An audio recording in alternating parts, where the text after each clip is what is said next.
Hello and welcome to the Nash Tackle Off the Hook podcast. Just to make you aware, this podcast may contain some explicit/offensive language, and if that's not your thing, you don't have to listen, but I have given you a warning. I hope you enjoy the rest of the show. You don't know the half of it, but anyway. I'm skating on the thinnest ice known to man. He said, and they put a poison in the tank that just instantly kills them. He went and we've run out of it, so we cut their heads off with shovels. Suddenly, bang! The whole boat exploded. Take your sort of 8-inch long piranha and imagine that at 4, 5, maybe 6 feet. I said, I've revived your dead fish. F off, he said. You haven't. That was just humongous. It was... I couldn't believe what I was looking at. I'm just battling this fish out in the pond.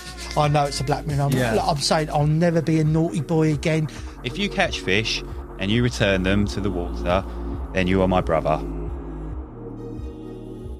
Garry Atkin, welcome to the Nash podcast, mate. How the devil are you? I'm good, Hassan, yeah? How are you? I'm really good, mate. Thank you first and foremost, even though it's Derby and I'm a diehard Leicesterman, for inviting me to your beautiful home, mate. And also, I'm going to apologise for the, I'm going to say, most severe of punishments trying to track you down to get this podcast. No, it hasn't. It's hard to pin me down, mate, innit? Because I like to go fishing whenever I can. That's the problem. If I get a window to do something, then I want to load the van and go fishing. So, yeah, I'm sorry. Should have done this a long time ago, yeah. You don't need to apologise, I've cancelled on you, haven't I?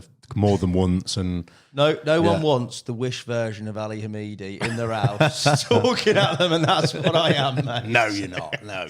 But first and foremost, mate, apart from the thanks of being here, it's a beautiful spring day, mate. Recently, what have you been up to? You've been up to a bit of fishing, or you've been working? What's the crack? Yeah, bit of fishing, mate. Got sort of a bit keen at it, doing a couple of nights a week for the last couple of months. Down in Milton Keynes way.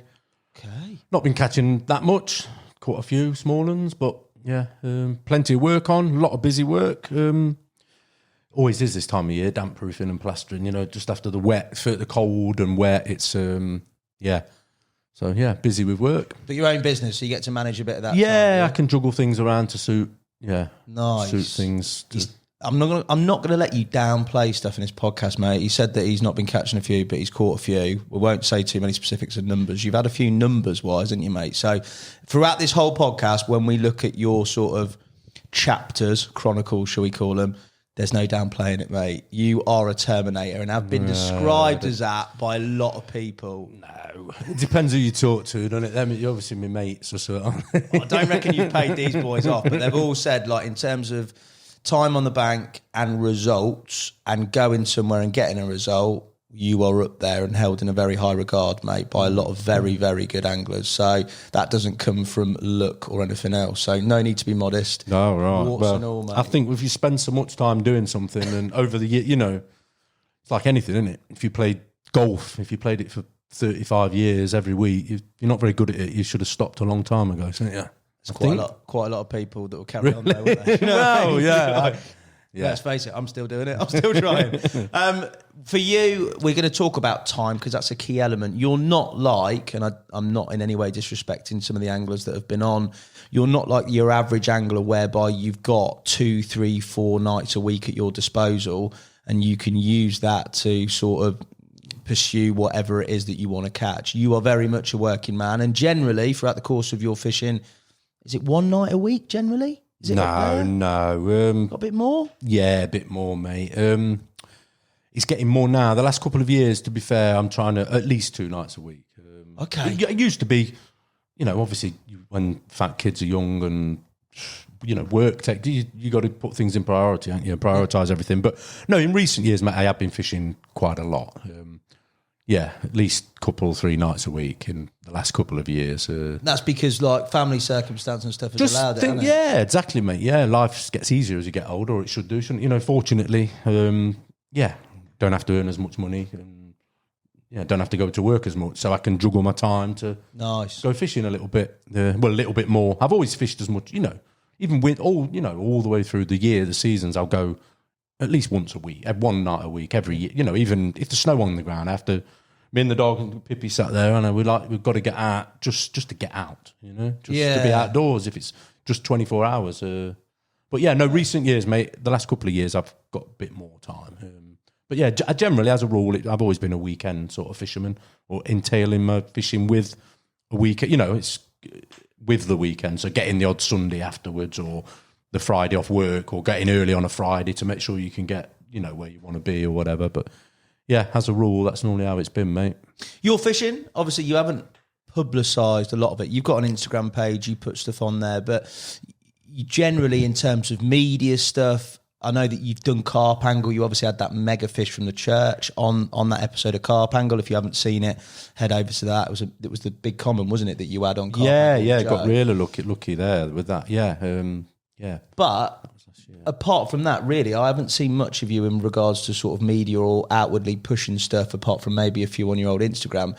For you, carp fishing wise, just generally, what type of angler would you say you are? Would you say you've got a type? What's your, if you were to describe yourself as a carp angler to somebody, what sort of gets you going? What makes you tick as an angler, mate? Because this surprised me when I looked at it. Because my first impression when we were on the phone was big carp hunter, just like singling out no, I bigger don't fish. think so, mate. I just like nice carp. I'll go and fish for a 30-pounder if it's nice, if it's old and it's scaly and it lives in a nice place. So, you know, I'll be quite happy to try and catch it. No, my fishing, I've fished different places, canals, rivers, busy day tickets to the quiet. You know, I'm on a 10-man syndicate now. And obviously fishing one of the busiest pot lakes you could imagine, as well, at the same sort of time, juggling things around, and fish some of the busiest day tickets, in the past, and enjoyed it, loved it. You know, I just enjoy. I don't know what kind of type. I don't know. Is there a type? Can you sort of call? I just love fishing, mate. Love fishing, and that passion. Even as I've got older, you think it's calmed down and wane a little, but it hasn't. It really hasn't. I'll go and, you know, sometimes you question yourself, don't you? You're turning up on a lake in the middle of the night and rowing out rigs in a northeasterly wind. You can't feel your hands. And sat in the mud when you've got your... And you're just like, why am I doing this? You know what I mean? I could be like a normal guy at home in bed cuddled up with the missus, or, you know, and I'm here doing this. But I don't know. It's what makes us tick, innit? It's just fishing, yeah. I think what's interesting is that difference, and the fact that you really do, as an angler, like that variety aspect. We talked about it off camera before we went on. A lot of places you've held some incredible tickets, or you've got yourself onto some brilliant venues, but it's not like you've stayed on there for 4 or 5 years. You very much concentrated your efforts for a season, 2 seasons, and then moved on. And that moving on to different types of venues and different types of challenges, that's pretty key throughout your whole carp fishing, isn't it? You've not really sort of, I don't know, I don't want to like demean it in any way, but you've not really sort of said, right, I'm going to catch this fish and I'm going to stay on this venue until I catch that fish. It's never been about that, has it? No, mate. No, not at all. No. If I enjoy my fishing, obviously if you caught them all, then you've got, nobody wants to catch them again. But no, I suppose, I just like, if they're nice carp and catch a few along the way, who wants to catch them all? There's no, do you know what I mean? It's not, when your time's done and you feel that you've had enough and it's time to move on, then it's time to move on. Yeah, I don't know. I suppose, I'm fishing a lake now down in Cambridge, Swavesey. Obviously you'll know about that. Dan's blowing it up. Yeah. No, it is, mate. Yeah, no. And it's a lovely place to fish. Not the prettiest lake, but it's nice. It's quiet. There's no roads. There's no noise pollution. And that fish could realistically, if it survives the otters and it gets by, I could see myself over there for a few years if it takes that long, because I do want to catch that. And I've been like that, but I've been like that before in the past. But most of the, places I've fished with lots of big carp and lots of nice carp, how many do you want to catch? Do you want to spend 8 years of your life and catch them all? I think life's too short. If you catch a few and, try somewhere else, go and enjoy your fishing. And you quite like that. I said challenge before. That's a key element, I think, in a lot of the chapters that we're going to look at. The challenge of not only necessarily the difficulty of catching those carp, which we'll talk about, are nice ones in your opinion, but also the challenge on, you've referenced busy day tickets, fishing against other anglers. You enjoy all that, don't you?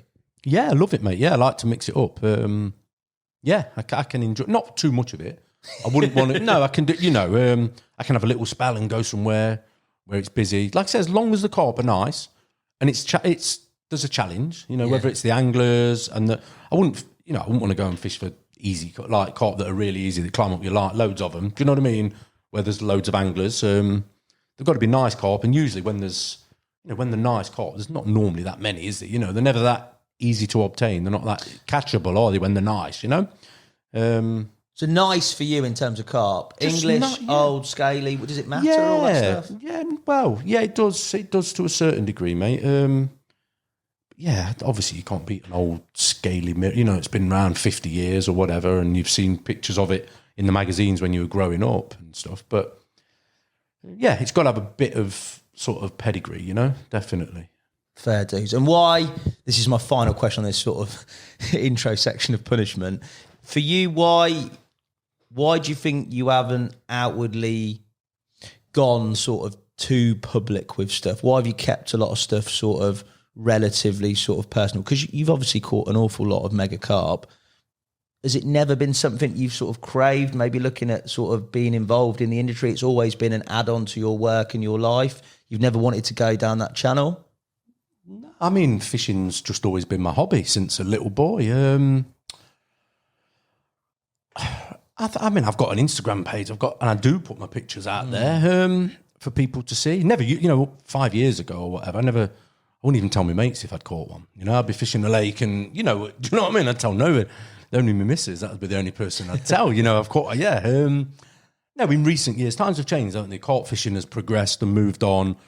I mean, I can remember fishing, as a young lad in the 80s and stuff. And you'd ask, you'd watch somebody catch a carp on the local lake and you'd ask them if they caught one and they'd tell you no, just dead, and they wouldn't let you see your rigs and everything was secretive. But I mean, realistically, everything's out there now, isn't it? Everything's obtainable for whatever. But I've never, getting back to your question, sorry, I'm going off a bit. No, that's cool. I mean, I've never really, I'm trying to think. I've wrote an article in a magazine once for Rob Malin, and I did that thing with Carp Angle last year, which I was very nervous. I mean, I was very nervous about doing that, and I think it come over on the film, you could see, but I enjoyed it at the same time. I enjoyed it. Yeah, you did. You caught a massive comment. Yeah, that's what mate, I was ready to go home. I'll be honest with you. After getting there the first night, I was just like, this isn't sort of... Dead. It's just not for me.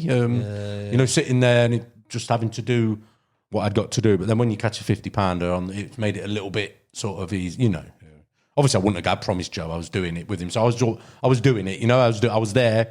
Loved the lake, loved being there. And then we had a right good trip. It was nice. It was good. Yeah. Obviously, you've got a Nash consultancy. You're one of our consultants, which, with regards to Nash, we're going to talk about the relationship and how that formed. But yeah, it's interesting to sort of, it is just like a very modest appeal. When I've heard about stuff you've caught, this is secondhand from other anglers that have been on complexes with you, you're angling, the respect that really good anglers, Tell referenced you in the Blue Lagoon chapter film that he did, and you've been referenced by various other big time anglers. That modesty sort of remains, which is really nice. It's sort of refreshing, mate. You could have potentially gone another way career-wise in terms of taking angling on and doing a bit more, I'm sure. But like you say, for you, it's always been a hobby. You like that on your own terms and you're angling on your own terms, and it stayed that way, it seems, which is, yeah, mate, I think it's refreshing and more testament to you. Yeah, well, happy days. I'm not in the future. I probably would like to sort of push a little bit further, but as it's been, I've not, like I say, it's just always been second to work and family and just treated it as it's a hobby, it is what it is. That's just how it's been, mate. I'm going to sign him up for the drop. He's definitely hinting that he wants to get on an episode, so we'll get Aiken. No, I told Henry, I've already told Henry I want him to take me to somewhere good abroad, Croatia or, that Lake Bled. Mate. Did that place I'd love it. I've never fished abroad. I've never been abroad fishing in my life. But you've now got a bit of a hunger for it, yeah. Well, no, just one trip. I'd like to do a trip somewhere like that, different, somewhere with the mountains in the background. And don't do it with Henry, mate. I'd love it with Henry. Henry's a good guy. He's Henry's a top cool. lad. I mean, he's an absolute boy. He can catch him too. Where are we going to start? Here, Derby. Whoa. Never mind, eh? At least it's a nice day. Derby, mate, not necessarily the most carp fishing centric area of the country by any means, but you've been Derby through and through. Talk to me about your sort of formative years carp fishing around this area, because obviously initially a lot of it is where you're based and where you live. What have you done around and about Derby way, mate? Wow, like you say, there's not... there is big fish coming through now, you know. There's obviously... Same as everywhere, there's big fish all over the country, isn't there? Park lakes, mate. Started off fishing. We've got 3 park lakes. Well, there's 4. Markeaton, Alistree and Elveston, which are just dotted around the town centre. Like, different... One, you know, Elveston was... It's like, real sort of rough. I had my tackle pinch there when I was a little kid. I was like 14. Me and my mate had all the kit nicked while I was asleep one night. Yeah. Oh, while you were sleeping? Yeah, it was asleep. Yeah. It was concrete lake. And just field behind grass. You had to put your brollies on the grass. Mm-hmm. We'd had the old KJB rod pod. And we was catching loads. It was 6 weeks holidays. And we caught, was catching them every night. We was like, you know, we was catching loads. Anyway, one morning we've like woke up, eye half open and looked, and there's nothing, got no tackle. Somebody turned the old Optonics high and low tone.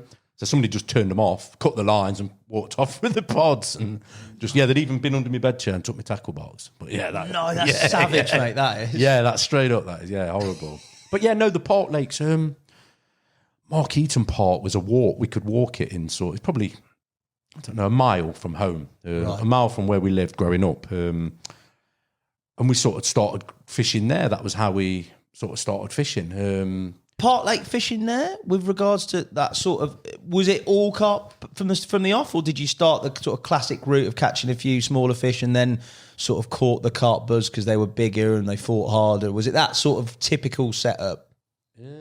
No, we started fishing up the brook, up the back brooks, and turning rocks, catching stone loads and crayfish, and bullyheads. Like catching bullheads, or turning the rocks over, catching the bullheads, and then obviously moved into the deeper parts of the stream and started catching little chub and dace and roach and whatever.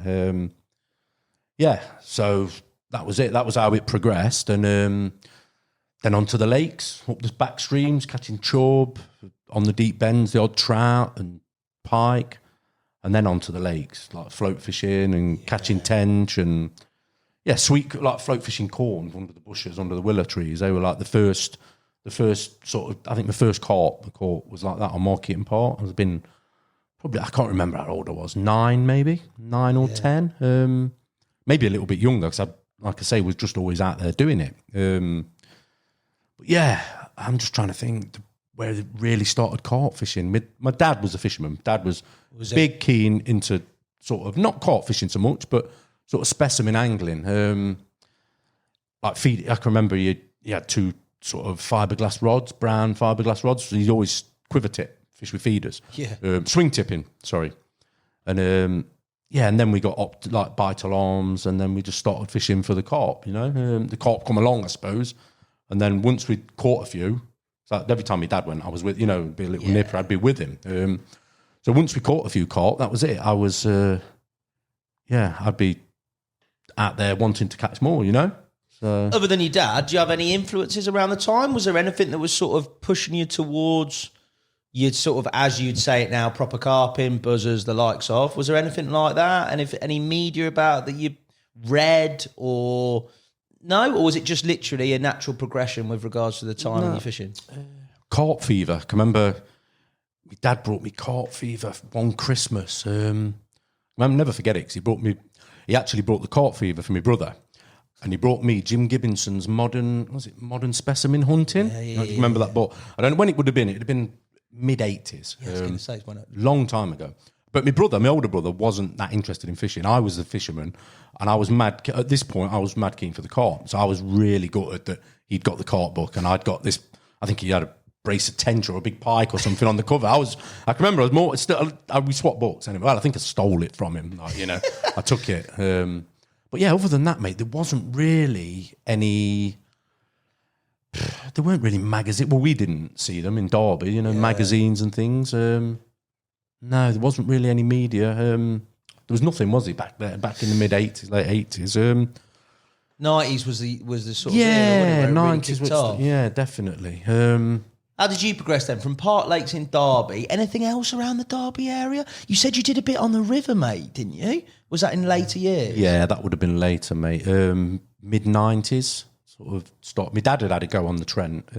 For carp? Yeah. Up around sort of Sawley, Long Eaton, Shardlow area, towards Nottingham, between Derby and Nottingham. Yeah. I can't remember how it come about. My granddad's brother, Arnie, was a bailiff on the Pride of Derby. Right. He was a bailiff. He used to walk it every day with his old Labrador. And I think he was telling me dad about these carp that had been caught on matches. Back then, match fishing was a big thing, wasn't it? There was, I don't know, 50 peggers down the Trent, you know, and so people would always get smashed up. And there'd always be the odd carp caught now and again, you know. So my dad's idea, I think we went down, started to have a go for him. That would have been probably early 90s, I'm guessing. And then I sort of, after my dad had sort of stopped fishing, I sort of had to carried on sort of fishing for the carp down there. All around that. Used to be a bridge, Long Horse Bridge. It's gone now, long gone. And there was an area there, from there down to the M1 motorway. You drive past, you know, like the stanchions. That was a brilliant area. And all the marinas around. It's different, mate, now. Predation and everything, the river, you know, the carp. I still get out and do a little bit of river fishing, the odd night in the winter and that. And the old areas that were really good, prolific areas, are just, there's not. No, I think last year there's an area, quite a popular area. It's been documented quite a lot down at Trent Lock. Yeah. I fished it for donkeys years. Some nights you could catch 3 or 4 carp years ago. Now it would probably only do that between everybody that fishes it all winter. You know. I had a big barbel down there. Not last winter, the winter before, 17. Wow. And that had been ottered, tail damage, and it's just like, wow. You know, if the otters are getting hold of barbel, it just shows you, doesn't it? It's changed so much. Yeah, that is mad. And you're putting that down to predation. It can only really be that, I think, isn't it? Everything else is sort of can't really legislate for that. Carp wise, on that stretch before early Mate, 90s? we had some. I'm just trying to think. I think it was 1996, and I used to ride I had a moped, and I used to ride. I used to do like a Wednesday night midweek. I was plastering. Used to work for a company, and I had a company van, and they didn't used to like you clocking up so many the mileage on it. So I used to I could use it at weekends and get away with it, you know. But going backwards and forwards, you know, it's like. So I used to go on my moped, a couple of rods strapped to it, little rucksack, and do overnighters. And I remember I had 101 carp that season, 100 from the canals and the river. 101. I'm trying to think. The biggest was just under £29, 28.12 common. That's epic, mate. Well, it would be now. I don't think you'd do it now. You know, there was 30-pounders, but I sort of missed out a little bit because a few of mine. There was a big common, a ghosty, the Trent common that was getting caught just a little bit.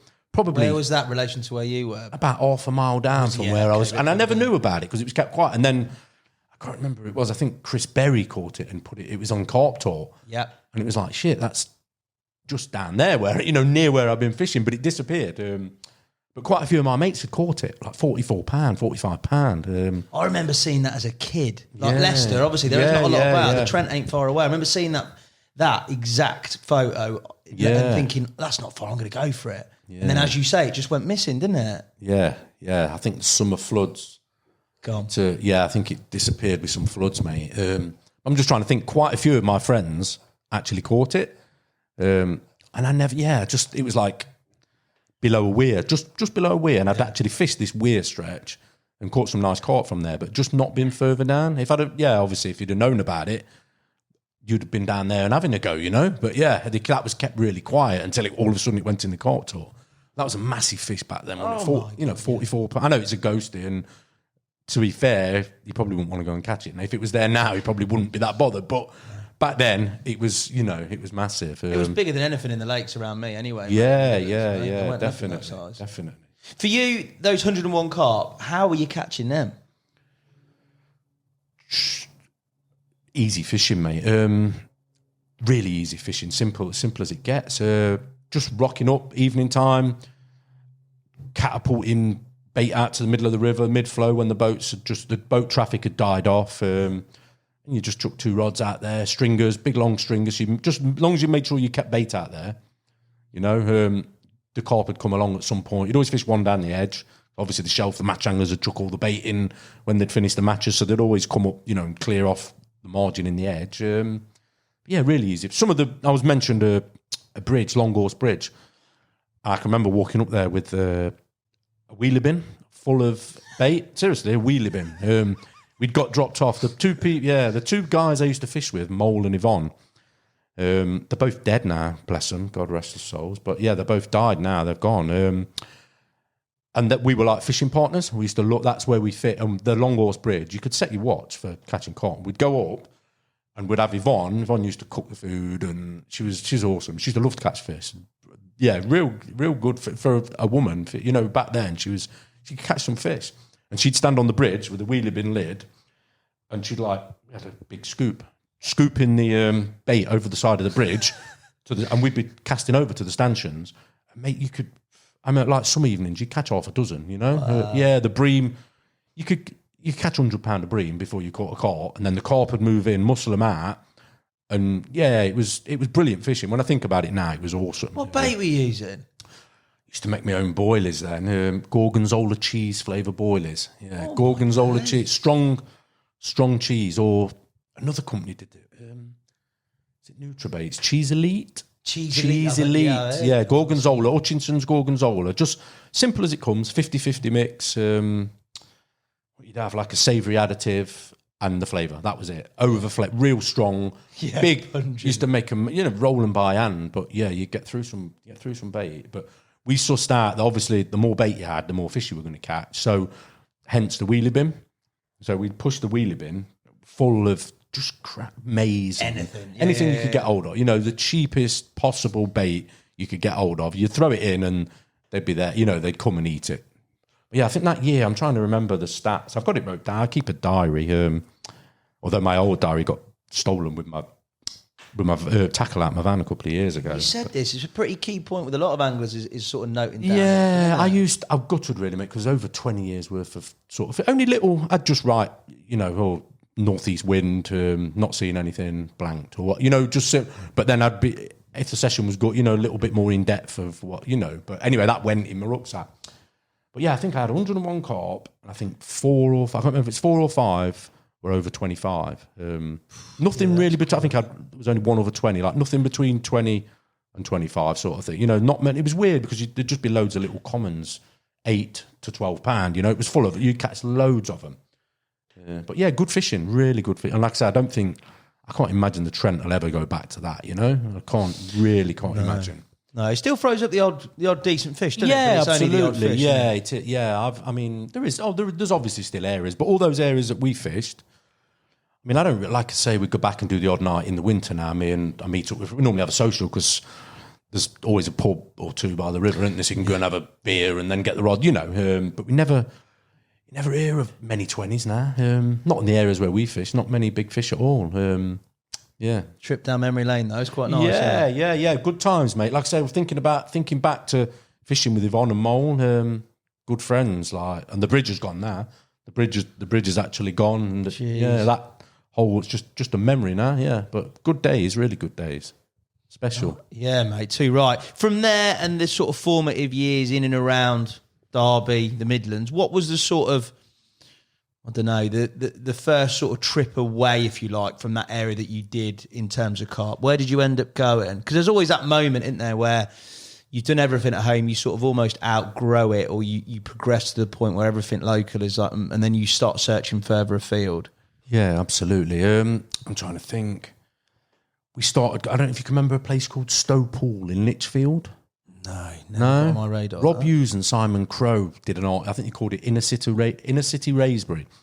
Going back some years, it would have been probably mid to late 90s. Yeah. And they did a session on there. They did some filming and not filming. It was in a magazine, and that was the only place where you'd get. You know, anyway, it was only 30 minutes up the road from us, so we decided to go there, just on the whim that they'd been and caught these fish. You know.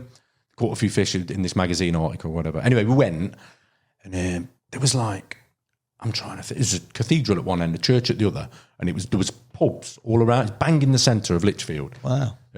Horrible concrete bowl. There was a 30-pounder in there, scraper 30 and like a couple of mid upper 20s. I managed to catch one fish called Pocket. First night before we went, I caught a 25-pounder, a fish called Pocket. I got a photo, I got a red fleece jumper and I'm in the water with a church in the back. What I was, anyway, more into it. The lake itself, there was pubs all over the place. And the revellers, all the drinkers had all come out the pubs and walked down the side of the lake to get home. Oh, it was carnage, mate. It was absolutely bad. Yeah, it was bad. It was bad. You'd see all sorts. What are you seeing? No, all sorts, mate. I'll tell one. We only fished it. I think one of the locals was trying to poison us. One of the local guy, this old guy, they come out and cooked us. Going off on a tangent here and going into a different story, but he come out, brought us a plate full of chicken. This old bloke did that. What, just out the pub? Just out the from out the one of the houses. Houses, okay. But the lady, just brought us some chicken. He'd obviously microwaved it a few times, put it in the freezer, and they didn't want us to be there fishing. Anyway, I'm just going off the story. You didn't eat that chicken? No, mate, no, of course not, no. But no, we had a few problems there. We couldn't go. We had some trouble there, me and some of the lads. But one of the last nights that we'd done, I'm just trying to think. Somebody died. Somebody had actually tried to swim across. Yeah, straight up. Somebody'd come out the pub. 2 guys it was. They'd come out the pub to go, and for some strange reason, they decided to try and swim over the lake. Anyway, both of them drowned. One of them they resuscitated. Yeah, straight up. One of them they resuscitated, and the other one they didn't find his body till the morning. I can remember it. Yeah, I remember it really well. They just absolutely smashed and just got in? Yeah, just got in, mate. Tried to swim across for some... Just drunk, just alcohol in it. But yeah, I can remember the police helicopter came over with the spotlight. I was using an old Hutchie Bro towel. I don't know if you can remember the Hutchie Bro towel, Beavis, where you clip the back together. That's right. And it flattened, from the helicopter above us. Yeah, it flattened the boot. Yeah, stuck on me on my bed. I was like, what? And we'd got the rods, because it was concrete bank. The crayfish were horrendous there. We used to play golf with the crayfish off the top of the bank. We used to, smash him in. Anyway, that night, the police walking through the edge. That's how we woke up. And the police walked through our lines, and then the helicopter come and basically didn't get this poor kid out till the next day. That was sort of the end. It was just a little adventure, a little mini. But it was rough. I think we ended up going in a pub for a couple of drinks. I was always fishing with a couple of other lads. We went into a pub. Anyway, we ended up having some trouble with some of the locals or whatever. And one of my mates was a bit. He boxed for Great Britain as a kid, as an amateur. That's the man you want, mate. Yeah, mate. He's a bit of an horrible guy. Anyway, he ended up. A couple of these guys got filled in, and we couldn't go back, basically. So yeah, that was that. Fishing there was done. But from there, I'm just trying to think. No, sorry. You caught one before you went. That's all right. I caught it twice. We only had I think we had 3 nights, like one night and then a full weekend. I caught that same one twice, and had a leathery one as well. You were they showing? Was it just like? No, it was just dinghy. We got the dinghy out, rowed out. Oh, here we go. Yeah, we got the dinghy out, rowed out to the middle, lowered the rigs, dropped a bucket full of bait. Well, you weren't allowed a dinghy on there, were you? No, you didn't really need one. When I think about it was only rowing out 80 yards. We could have done everything we did. It was easy. You know what I mean? What's point in casting when you can row them out? Yeah, drop them out. Yeah, but I'm just trying to think. It was a strange place. There was a fish in there called Humpy. A couple of my friends, Humpy and Two-Tone, but they both one got to 30, low 30, and then the other one got to sort of 28, I think. But a few of my friends caught, and we never went back. We had the issue in the pub that night with some of the locals, and obviously a load of pubs. You got to be careful, ain't you? So of course you have. That was the end of that little adventure, but it was nice, right? Like different. Should I say it was very different way it lasted. Sounds colourful, mate, doesn't it? Yeah, Dead bodies and mass brawls, mate. Yeah, crazy place, really, when I think about it. And some of the locals used to be 2 guys, 2 brothers. We used to call them the Y brothers. And they just used to ask you questions. They used to walk around every day, and they'd ask you a question, and you'd tell them, and they'd answer it with why. Everything you said, they just asked you why. Like it was 5-year-old fun, mate. It was fun. Yeah, it was like this. Crazy place, yeah. Met some right characters there.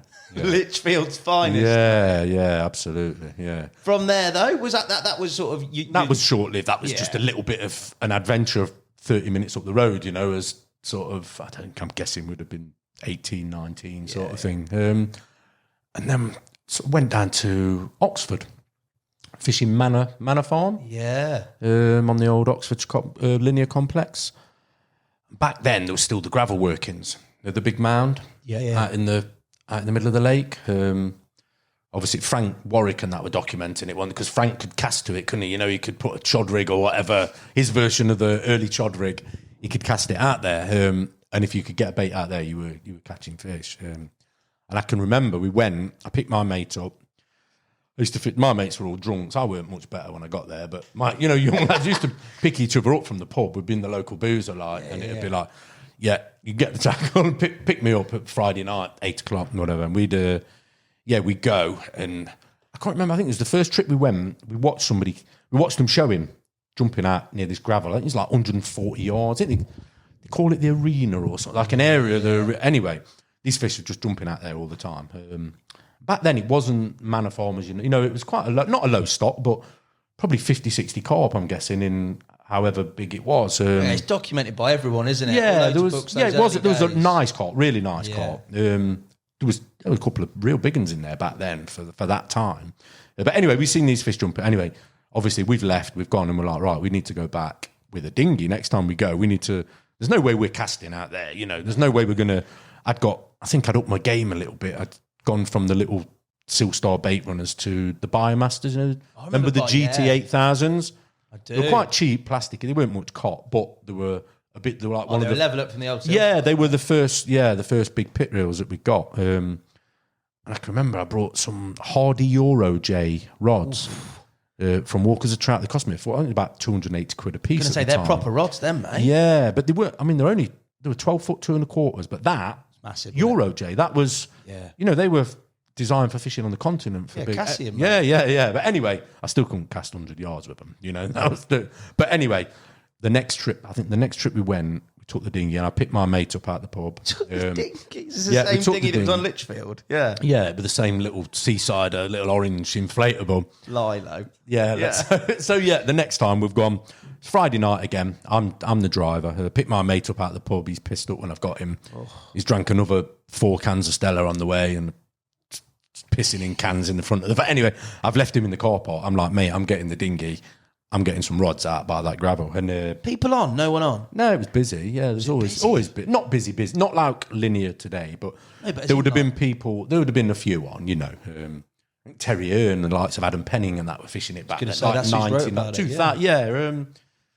Yeah. And I think I'm not sure if it was the first night. First night we definitely caught, but I think maybe the second night I caught that Birthmark Linear.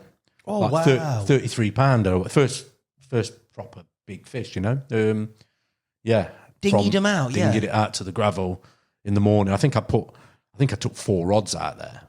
My mate's still asleep in the car park, so I've got 4. I've got his rods as well. I've got my 2 and his 2 because I'm on it. He's snoring in the car park, And I think I took the 4 rods out. And I think when he got down to the lake, dragging all his tackle in the morning, there was only 1 rod left. Like I'd had 3 bites, and one was that Birthmark Linear. And it was a mega special carp that was back then. Really, it was a really nice 100%. Carp. Yeah, lovely carp. It's a history fish, mate, isn't it? A modern history fish, definitely, mate. For linear, it would be, wouldn't it, I suppose. Yeah, absolutely. I'm just trying to think. Yeah, I caught there's another one, the Random Linear. Beautiful, wicked carp that was. I caught that one. And quite a few, nothing else big. But yeah, caught a few. We had a few trips doing that. And then I'm trying to think What was that like in terms of, obviously you've caught, this is your biggest carp, your PBs. You pulled a bit of a stroke with regards to the dinghy. How sketchy was that? Didn't get spotted, never in danger? Did it all through the night and no head torch on you? No, just do it at night. Do it in the dark.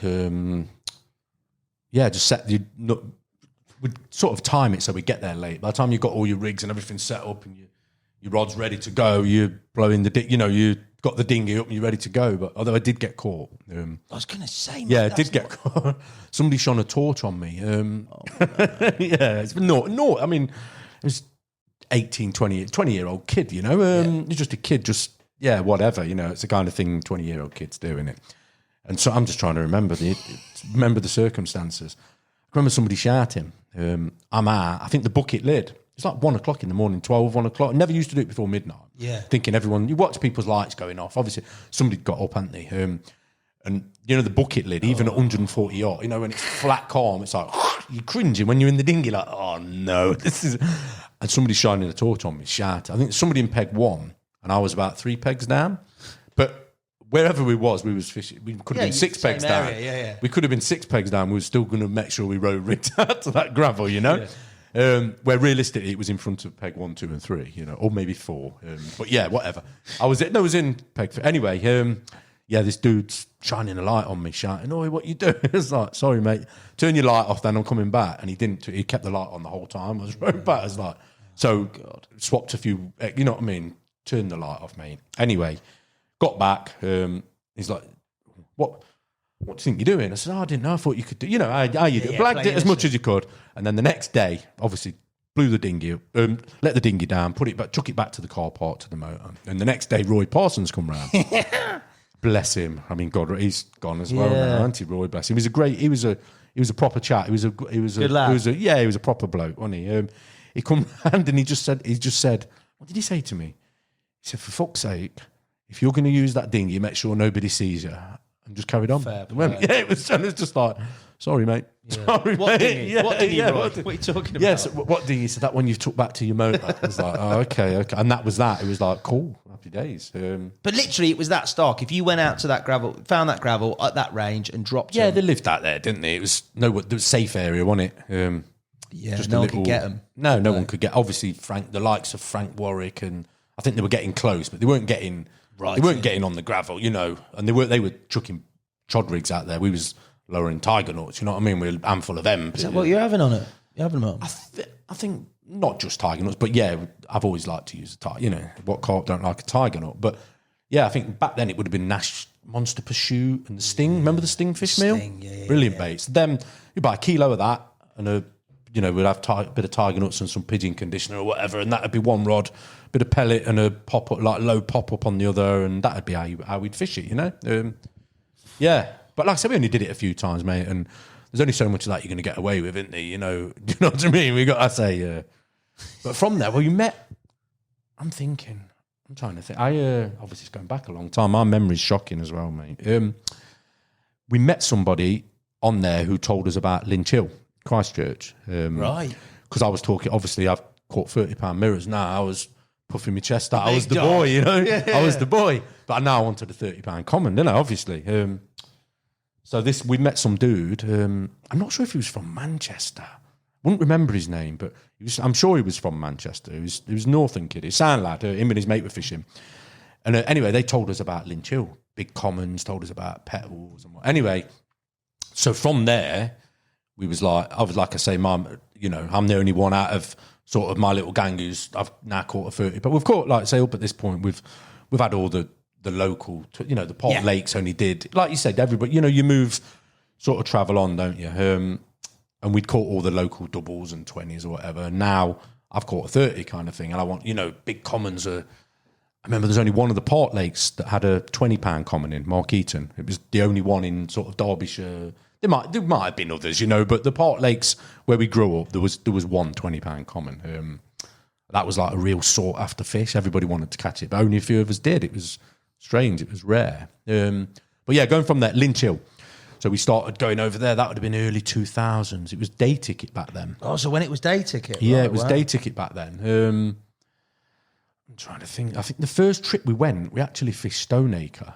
And I caught one on the very first day. The next morning. Yeah, I caught one. Had a £17 common. I think, and the dinghy was there then as well. But that was a rod I cast out. I caught it on a zig. I'll never forget. Yeah, I caught it on a zig, just up from in front of the house. But yeah, we was over there. Had to go on Stonies. Different back then, mate. I think it was 15 quid a night. You could use dinghies, 4 rods. You could do whatever, and there was there was only a few local lads really fishing it. Zigs, where did that come from? There was another guy. I picked that up because there's a guy fishing in the house swim. I think his name's Mark Chivs or Chivers they call him. He was a bailiff there back then. But the fish were obviously grouping. I didn't know, but the fish were obviously grouping up in that area to spawn. I guess it's probably the shallowest corner on the lake. And he caught a couple. using these pop-ups like 3-4 foot off the bottom. And I've had a chat with him and I've seen it. I'm like, right, I'm doing. I was thinking about that. Probably would have been the first time I'd cast a zig out. And yeah, so I've copied. I rode a couple of rigs out to the bars, tiger nuts on the bars, and I chucked one on the zig, or two maybe, where like maybe in mateys swim a little bit out of my boundaries to the right. And in the morning, it ripped off. It's £17 common, but mate, that's a result on that. It would have been first night on there to catch. Yeah, to catch one. It's not the easiest of lakes, is it? Especially for a young lad that was well out of his depth. You know what I mean? That's a proper step up. That is, isn't it? Well, I had fished. I'm trying to think. I'd missed out. Have you heard of a place called Swarkston? Swarkston gravel pit. Yeah. You're not far from. Well, actually, it's not far away. But me and a friend of mine, after the Port Lakes, I've missed this out. I don't know if you want me to. Yeah, missed this little bit out. But our step up really before travelling, we had to go on Swarkston gravel pit, which was, is it 70, 80 acres? Yeah, it's a big sheet, isn't it? Yeah, back deep, then. It's got one deep end, There's deep areas. It's a syndicate now, full of carp, lots of fish in there now. Back then, I think there's probably 30 fish in there, 30, maybe 40. Oh, God, right. Yeah, it was a proper carp lake, and we had just started driving. We were well out of a depth, but me and my mate, we'd heard rumours, and there was a fish in there, it used to be called sea scale. I don't know if you ever, there's been lots of sea scales, hasn't there? But this fish, back then, it had done sort of £34. I didn't catch it, but we had a little go. But anyway, we had a little dabble, me and my mate, and the first year, I managed to catch 2 commons. Wow. And then it was the year after where I went to fish down in Oxford. That's because my mate stayed on. Jeff's, I still fish with Jeff to this day. He's the lad that had his tackle pinch when I was still at school with me.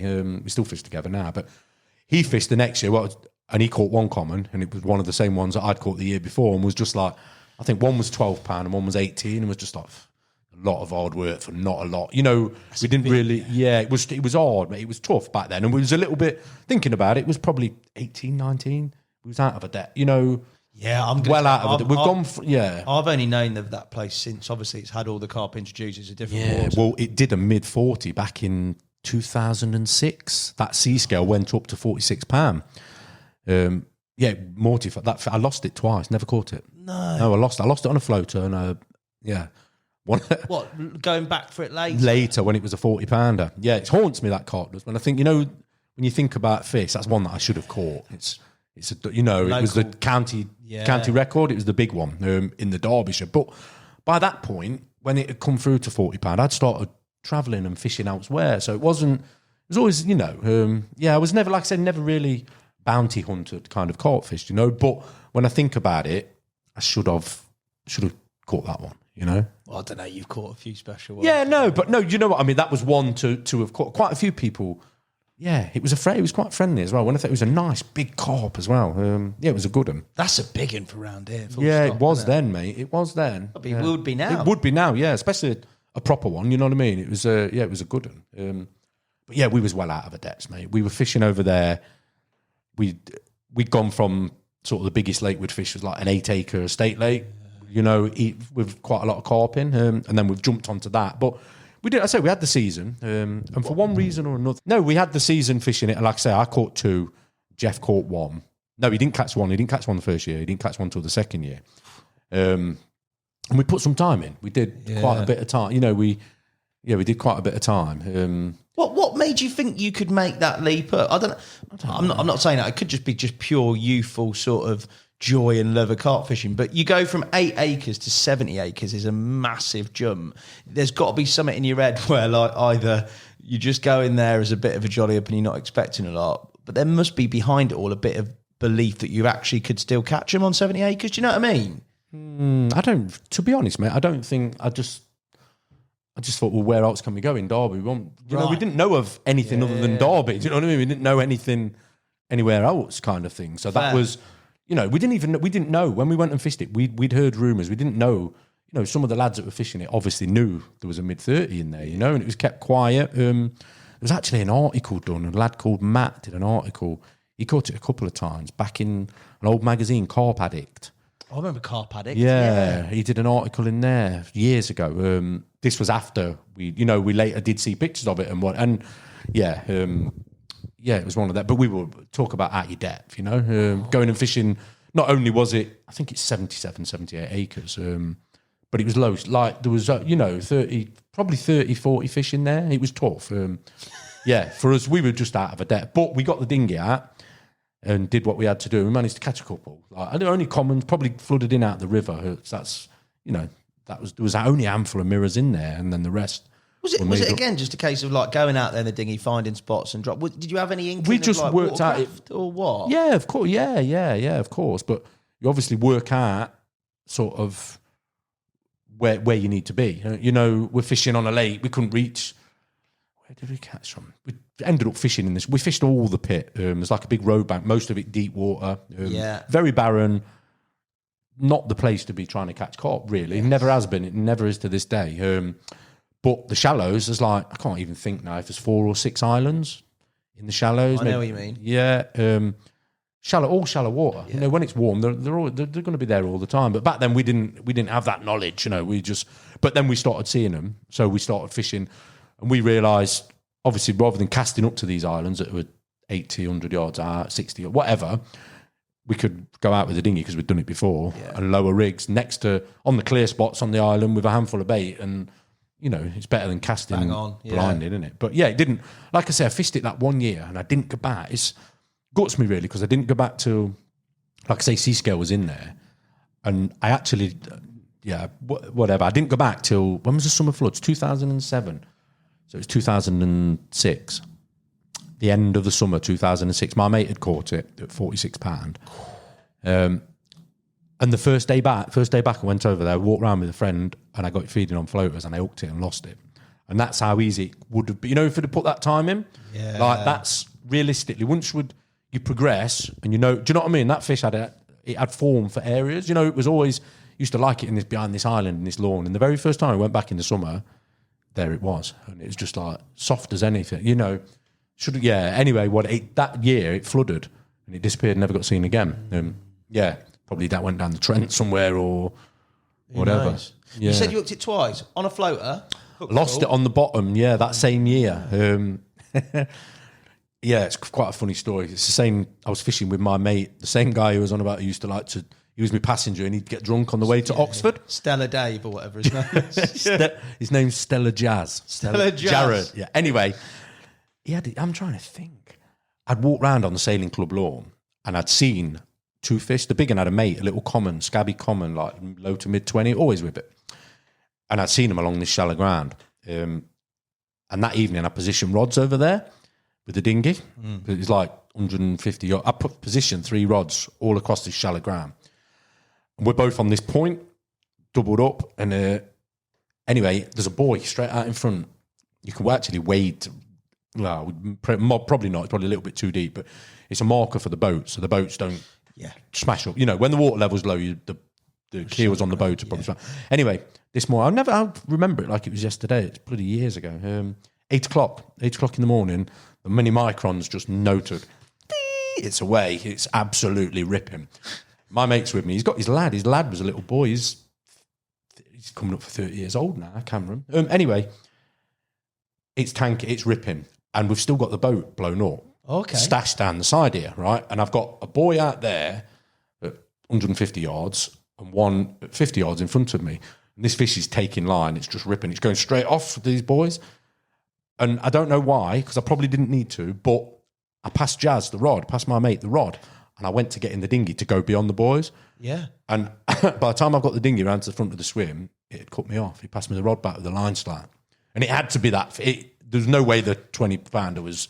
There was nothing else in there. It was the big one. I'd watched her feeding that like the evening before, on that bank, and it was just like, one of them. Some fish are not meant to be in the album, are they? No. And that was most people who tried to catch that fish would catch it because it was quite friendly. Yeah, I had friends who caught it a couple of times. And, Seascale, what could have been, mate? Seascale. You've done all right without it, though, mate. Well, no, it's one of that's just. just thinking about that time. But that was later on. That was like 2000. When you came back. Yeah, when we came back. Stonies, what year were you on Stonies and Christchurch and Lynch? What year's that, roughly? I'm just trying to think. I think 2000, early 2000s. When I had to go on Christchurch, so it was still day ticket. Very different back then. It was busy. It's always been mental busy, crazy busy fishing. But you got pipes blown into the corners. And it was like if you can't get in the pipe swim, you might as well. Well, you can still catch fish, but you're only going to catch odd ones. They're always there. When this pipe's on, it's black with them in this corner. We went over there. I'm trying to think. My mate joined with me. That was I joined it first year. It went syndicate. I don't know what year that was. Was it 2003? I think. Was it? Well, 2003, 2004. Yeah, I plastered the toilets, the disabled toilets. There's a guy running it. His name was Fletch. And they got me to plaster the toilet. I think the ticket was £300 for the complex. Wow. So I did a day's plastering, plastered the toilet, and they gave me a ticket for the year. That was, like I say, it must have been 2003. But it was, even then, it was so busy. It was busy. A lot of anglers made names, you got like Paulie and... Yeah, definitely. John, you got a lot of lads that fished down there that sort of went on to do the magazine stuff. Met Ian McMillan, Tong, good, great guy. I fished it sort of similar time to it, Tong. You met him down there, yeah? Yeah, met Ian over there. I used to fish with him quite a bit. Like, he'd always go on a Thursday. I'd usually go on the Friday because I had a job at the time. I was working for a company. Couldn't get to the Friday. But I'd always coincide with Ian being there, We had some good times. Plenty of beer drunk and not too... fishing wasn't that serious. Never serious with Tong, was it? No. Apart from his bivvy had to be dead clean. Oh, yeah. Used to wind him up easy. Yeah. But good guy, one of the good guys. Bless him. But the fishing, like so we used to go to the pub, and it was like a Lynch Hill for me. It's always been, I don't know what it is. The complex, just something about Lynch Hill is just so relaxing. It's like being on, for a Derby lad, you drive down there and it was just like being on holiday. As soon as you got through them gates, it was just... Even with the busy nature of all the fishing, yeah? Yeah, because we used to go to the pub. We weren't bothered. Right, yeah, okay. we weren't, we was more...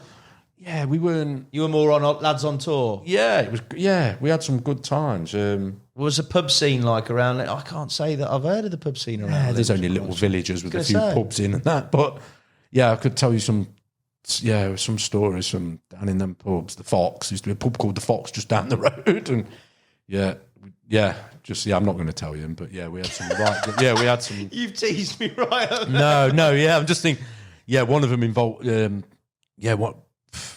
One night, I'll just tell you a little thing. One night we ended up driving up from the lake in one of the lads' cars. 3 of us in this car, and we never got back. The car never made it back to the lake. It was wrapped around a lamppost. No way, mate. Yeah. Had to get back to Derby with no car, like 3 loads of kids. How'd you do that? I can't even remember. Jesus, scary, carping at the top level. Yeah. No, it was all good fun, mate. As 20-year-old kids, it was good.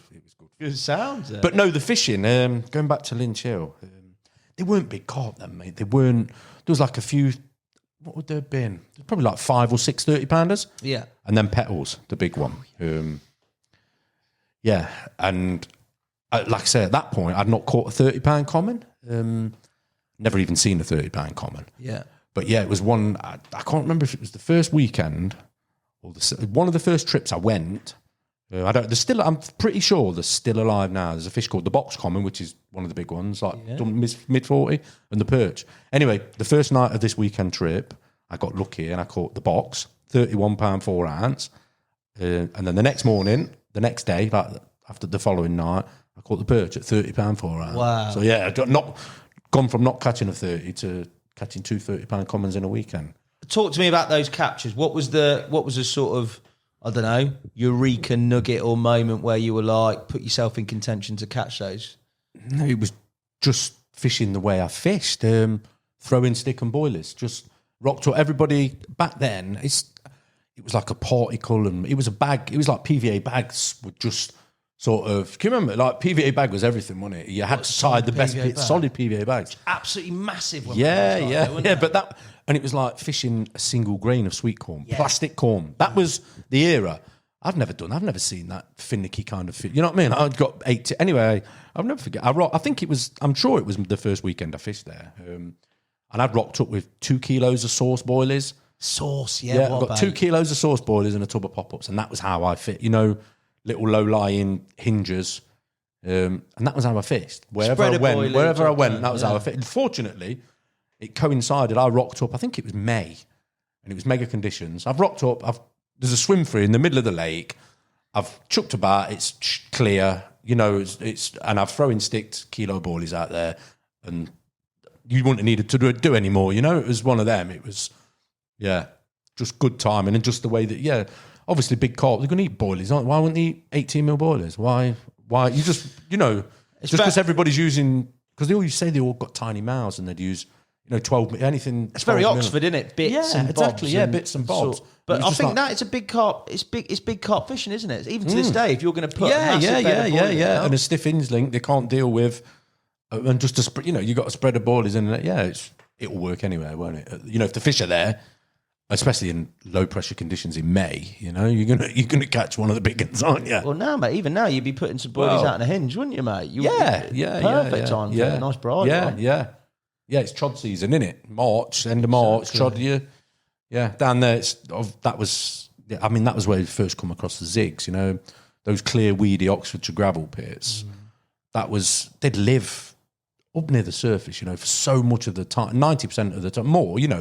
They'd just live up there and they'd be down near the bottom for little windows, feeding time in the morning, and that'd be it. Not, obviously depending on conditions and different variants and stuff. But a zig, little black. I can remember.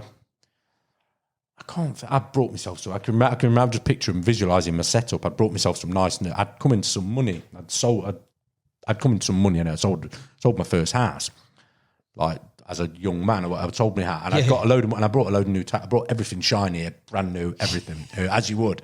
Remember, I got stainless steel reel seats on these Century. It's horrible, mate. It was horrible. Mate. I look at it now. That's what's making me laugh. I'm thinking of the setup. There's all straw on the floor, and I got stainless Neville's. I'm stainless, but mate, it was horrible. You're a boy, mate. No, it was horrible. At that time, it was horrible setup, mate. It was disgusting. When I think about it, stainless steel in the winter. Anyway, but no, thinking about it, I caught a fish. Jeff again was with me, and I can just remember we were fishing. It was flat calm. It was January. Flat calm, big moon, and we could see dorsal fins flicking about on the top of the lake, out in the middle of the lake. It was tough, and we'd heard this, about the zigs and that the lads had been fit. Anyway, we tied one up each, and we caught. Wow. Yeah, we caught. What sort of length for zig? You right up top? Like a foot under the surface. Like in January with a bit of, I can't remember, if just like a slither of cork or something. But it was the first time we'd done it on there, and it was like that. We've later found out that's how you catch them. That was what you needed to do. If you basically, I don't know. Obviously there's going to be winders and there's different things like chop worms and the casters that they use. Sort of they will drop on them if they're out there long enough, and there'll be a window, but. Nothing would get caught between sort of December and February unless it was 18 inches under the surface, They're just them Oxfordshire pits, that's the way they are, isn't it? It seems. Going back to those commons, mate, the bites and the fights. No, I can't. I don't recall that much of it. I've got the photographs. I don't recall. I can remember catching the first one. I do remember sort of looking at it. I can remember just looking at it in the net and thinking, this is, this is 30, 31.4. Yeah, never. Yeah, it's funny because my memory's sort of, my missus would tell you, like, terrible. I forget what I had. She says, if we went out for a meal, I forget what I ate last night or whatever. But, things like that with fishing. You remember what bait, I remember what rig, and I can tell you the time. It's 20 odd years ago, and do you know what I mean? And them things stick in your mind, don't they? It's funny, isn't it? Yeah, it's crazy, really. When you think the mind's a funny thing, isn't it? I often think I'm getting like early, like Alzheimer's, or I'm sure that's creeping in on me. But mate, you'll be all right, mate. It's just me punishing you for information about the past. No. And on that complex as an end, was that like? Obviously, there weren't that many big fish. Beautiful fish, even to this very day, mate. That strain of fish that are in there, that plated flipping. Yeah, the bus at Stoney's like, what a fish that is, mate. Yeah, like that type of fish is incredible, no? Yeah, absolutely, mate. There were some of them rough grounds fish, weren't they? They actually went quite a lot of places. They ended up, they're in Cambridgeshire, a lot of different waters, but they were special. But I didn't realise back then how special. You don't, do you? Of course you don't. You don't. You just don't see it, do you? And I don't have a lot of regrets from fishing, but I do regret not sort of fishing Stoneacres that much because I had a ticket for, I can't think if it was 2 or 3 years. And I just never really fished it. At the time, there's always something else going off in life, Yeah, of course. Different things. But I remember I had a dozen one year. I caught 12 fish. The first year, it was a bit. I think there was a few more fishing stonies then, but I caught 12 that first season. Didn't do lots and lots of time. But the second year, I think I only caught like 3 or 4. But I didn't.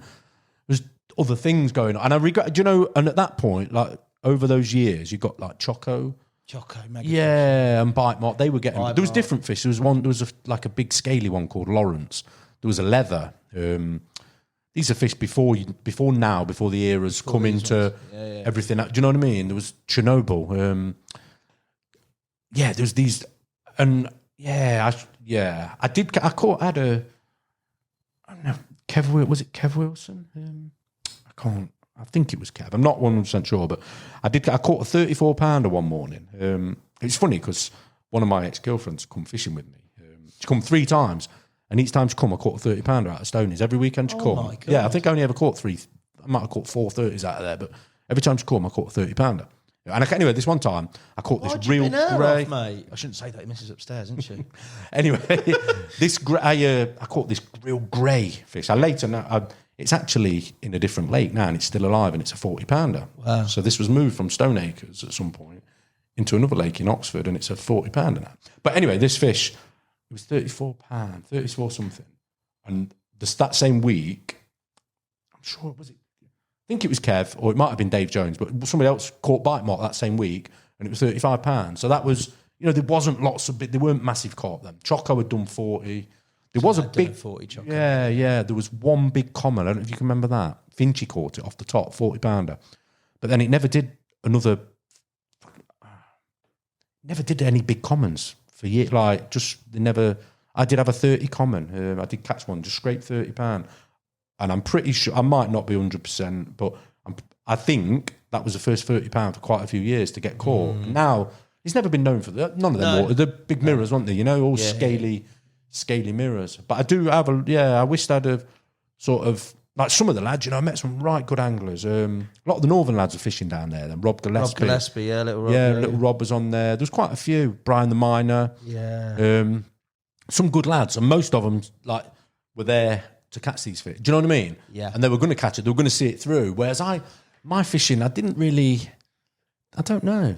I was doing other, going other places and doing other Spreading things. your wings a bit, didn't you? Yeah. I do have regrets. I often think now when I look at them pictures of some of them. There was a lad, I can't remember his name. I think it was Stevie. What was his name? Steve I might be pulling Honeywood or Honeyford, something like. I'm not 100% sure, but he had I think he had getting on for 30 fish that one of them seasons. Yeah, and I mean now that would just be incredible. If somebody did now, yeah. But this lad was smashing them. There was some decent anglers on there. What did you learn on there, mate? Because that's a very different type of fishing. Especially Stonies, you're out in the boat a lot and during daylight hours. Yeah. So you see an awful lot, and it's a very sort of, it's a very classic sort of weedy Oxfordshire pit, isn't it? Like, what sort of stuff were you learning around that time, being able to be out in a boat, observe stuff, looking at the fish, fishing in those pressured environments when you obviously weren't on Stonies, on Christchurch or whatever? What do you sort of pick up or add to your armoury in that time? I've fished quite a few waters where you could use boats, and I think the biggest sort of thing that you learn is whether, just to see where the feed, just to see where the feed and what they're feeding on. And that's your key. And, if you can turn up to a lake, let's say you turn up to a lake at first light and they're showing in an area. Yep, they're out there showing an area. You go out, let the feeding spell, you can go out there and you'll see where they've been, where they've dug and, what they've been feeding on, whether it's somebody else's bait who's been in the swim before you, or they've dug through the onion weed and they're getting to something in the silt below it or whatever. And I think just recognising, it took a while to sort of figure out. Sometimes them little spots, they'd rip little dinner spots the size of dinner plates or whatever, turn them over, and you'd find them clouding and whatever, But if you chuck 20 boilies in there, they won't eat it. It'd stay there till it either gassed up or rotted. It'd stay there for weeks. They were there for what they wanted. So just a single, just one, but whether it be a nut or whatever, just dropped on that. They come back in the morning, then don't put any bait there. Just they come back. They're not there for. There's already something there. Yeah, there's something there they're coming back for anyway. Yeah. So if you can put one food item, it takes, when you're out there, when you've got a bucket of everybody's like, it's easily done. 100%. It's easily done. But yeah, I witnessed it on a few places. The same sort of thing. I can remember I fished down in Bedfordshire, Chimneys, big place called Chimneys. Yeah. Had a little go on there. A friend of mine, Craig, was running it back in, when would that be? 2009, something like that. 2009. Had a little go over there, and the same again, mate. There's some real nice carp. I don't know if you know much of it, but them strain of carp that are in there. It's kept pretty quiet now, but there was some mega special fish. What type of carp? I don't know at all, mate. Really, I've heard the name, but I can't see. I can't generally just like the old Ulster. The mirrors were like the old Ulstery ones, but this lake, the water clarity was like nothing you'd ever seen. 20 odd foot, you'd see the bottom. It was mega. Yeah, tap. So these fish were black. It did a big common, saddleback common, like upper 40, big black thing with a dip in the middle of its back. Most people have never seen a picture of it. It was always kept quiet, but very impressive. But just what I was getting back to was fishing over there, and I remember one night sitting on the cliffs. I was fishing with Craig, a guy who set Trent Baits up. He lives in Colombia now. He's a good friend of mine, Craig, and he had the syndicate, the lease for the syndicate. And we were sat on these cliffs and we're watching these fish show over an area, just one after the other. And they were there in the morning. Anyway, we've watched them all night, but we didn't catch. I think Craig might have nicked one out of the margin the day before. But anyway, obviously clocked this spot. The next morning they're there again. So we've gone out in the dinghy, we're leaving. And it looked like they'd been in with JCB, like diggers. The bottom was just, they'd smashed between these two humps, these clay. Obviously most of it's a brick pit, it's clay bottom. And there was just it was incredible. There was bricks turned over, it was wicked. Anyway, I got all of the bait that Craig had, all the bait that I had, and I dumped it there. It was on a Sunday, we'd done the weekend. And I left. And I've gone back like the next Thursday or Friday night, and it was all still there. And it was like every fish in that lake was there feeding, and it stayed there for months, literally just rotted. Literally, just rotted. Yeah, a lot of the boilies, not even bits going off the edge. No, nothing, mate. It just stayed there. I checked it every week, and it was still. And it was just like, what? Obviously they were there for a reason. And it was, realistically, if I had lowered a balanced tiger nut in there, or just one shrimp pop up or whatever, banging that, you'd have probably got your bite, but they didn't want what we were giving them. So, but yeah, that's just what that when you can see that. I mean, obviously you can't see that, can you? You would never. You could go back there in hindsight. You could go back there, fish that spot. It was castable from the bank, 100 yards off the bank or whatever. You could fish that relentlessly for weeks and weeks, and that bait would all still be sat there and they'd never come back. So yeah, it opens your eyes, doesn't it? Using a boat. But yeah, like I say, I never. Going back to Stonies, really regret not fishing it, sort of seeing it through those later years and staying. Do you know what I mean? And fishing, but then, like I said, that's life, isn't it? Yeah, I think my daughter was born 2006, so at that time, do you know what I mean? And that was it's like life. Things change, don't they? Life. Yeah. I would. You ain't to know also. Oh no. But when you think about, I often look at them. There's a guy called Sean, and I think he had like Choco one autumn, like 53 pound. Yeah, and it would black. It just what, and it's for me, it's one of the best carp that you'll ever see pictures. 50 pound. It's mega, wasn't it? But yeah, no, I do have big regrets about fishing there. Really do. Wish I'd have put a little bit more instead of going to the pub and do it. You know what I mean? Going clubbing in Oxford, and it should have been. Was clubbing in Oxford? Yeah, don't. Yeah. Jeez. Yeah. It sounds like good times though, mate. It was good. And you got your £30 common, so yeah. I had a good time. Yeah, I enjoyed fishing over there. It was great. Like I said, trying to think where you move onto from there. Where. Yeah. I've got a certain place written down on my list here that we've never talked about. I don't think we've talked about it on this podcast. I'm going to call it the Dark Park, mate. Oh, on my okay. list next. Okay. But was there anywhere in between that? There's been lots of places in between there, mate. Yeah. Quite a lot of flitting, mate. I've noticed. Yeah, that. lots of Bits flitting. and bobs, isn't yeah, there? yeah, lots of flitting. Yeah, yeah, it's something I do, and I don't know why. Yeah, But what's impressive is when you flit, you sort of can take to that venue, catch something. It might not be necessarily what you want to catch, but you're pretty good at sort of flitting, catching a bit, having a bit of a hit, and then moving to somewhere else and having the same. So there's clearly some, you know what I mean, some ability in that, because that's not an easy way to angle, to sort of keep moving and keeping on your toes to different venues. It's a new water each time. I think that's what I like to do, that because of the challenge every lake offers, you know, and at the start, keeps on your toes, doesn't it? Keeps you progressing, I suppose, doesn't it? Yeah, different scenarios. Fish are fish, aren't they? At the end of the day, fish are only fish, aren't they? And you know, it's the environment that's the different part. You know, to make they're all, you know, that's how I look at it, I suppose. And as long as the environment's nice and the fish are nice, then sometimes, like I said, I'll go somewhere and I might only have a couple of trips and think this ain't the one, or yeah. Dark Park, mate. The Dark Park, that was one. When I think about the Dark Park, I started fishing the Dark Park in 2010. 2010, I fished days only, electronic gates, 7 o'clock, let you in. The gates open at 7, a big queue of anglers. What did it have in here at the time? Back then, I don't know at the time. it did a £50 mirror. Jeez. That year. Yeah, it did a £50 mirror. It was 2000. I'm sure it was November 20. It did a £50 mirror. Yeah, but yeah, it was all a bit. It was very. How can you just? It's a park lake. Yeah. A lot of locals. Lot of stuff. Sort of logistical nightmare. You know, days only. Big old lake. I think it's 3.5, 4 miles around its circumference. Yeah. You've got a day to go and try and catch them. You know, you can't get in there till the summertime, mate. You're getting in at 7 o'clock. You've missed. You want to be there at 4 o'clock. You want to be there at 4, don't you? You know. Yeah.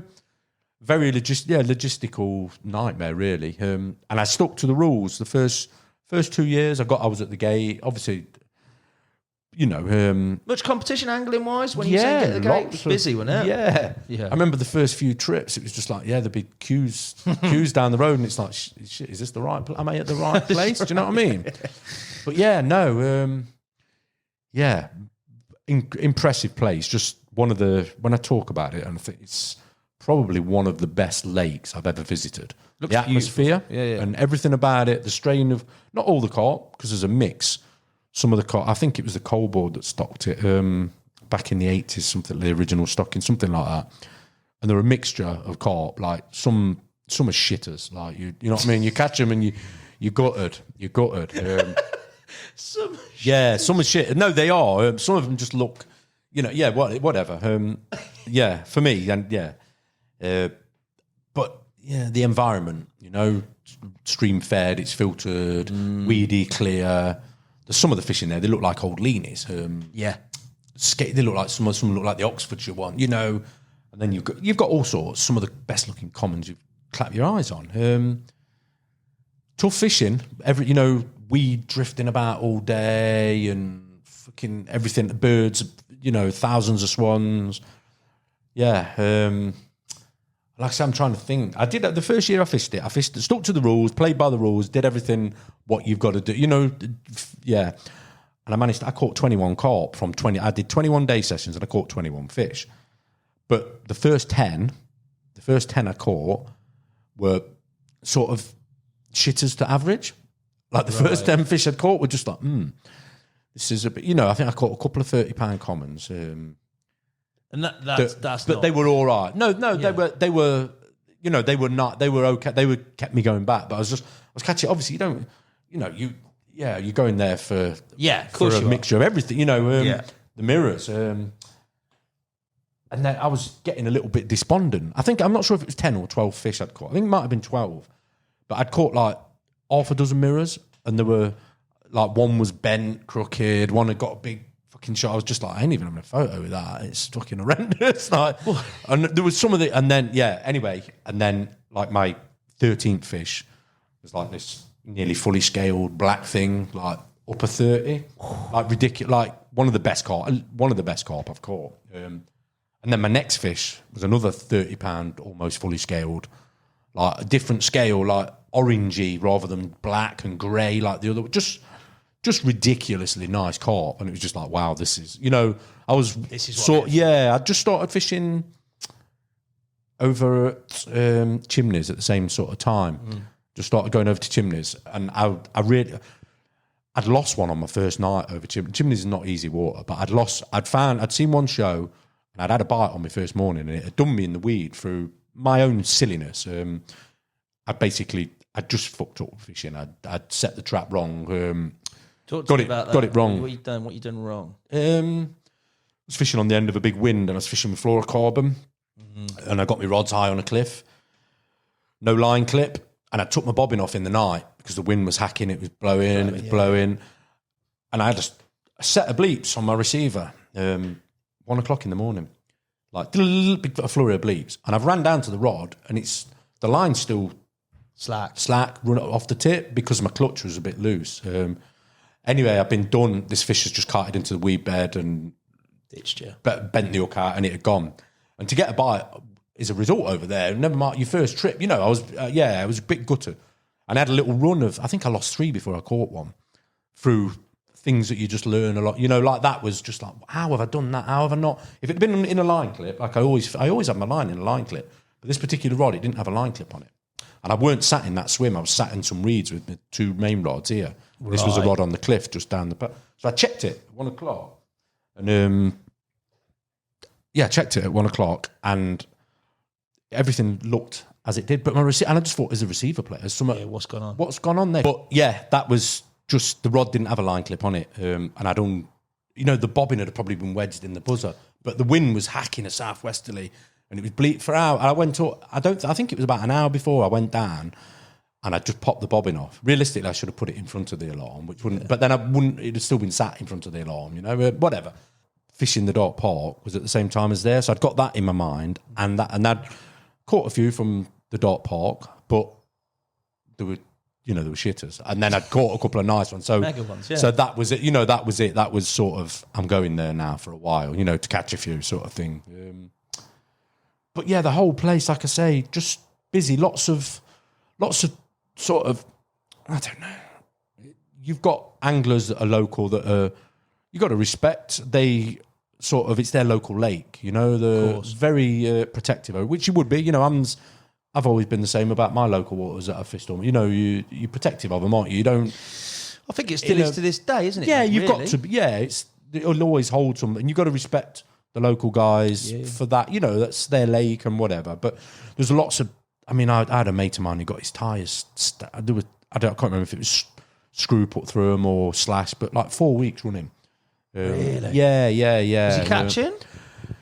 He'd caught a good one. Okay. And some like a group of youths had gone in his swim and threatened, sort of said to him, "Look, don't put it on social media." Or what he'd had, and he did.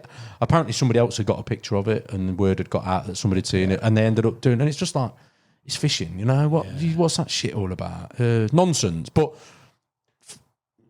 I suppose that's just another thing that it'd fuel you more. If somebody slashed your tyres or whatever, it's sort of. You'd want to get the end result, wouldn't you? Yeah, 100%, You'd be like, okay, well, but then, there's other ways, Yeah. Yeah, but whatever.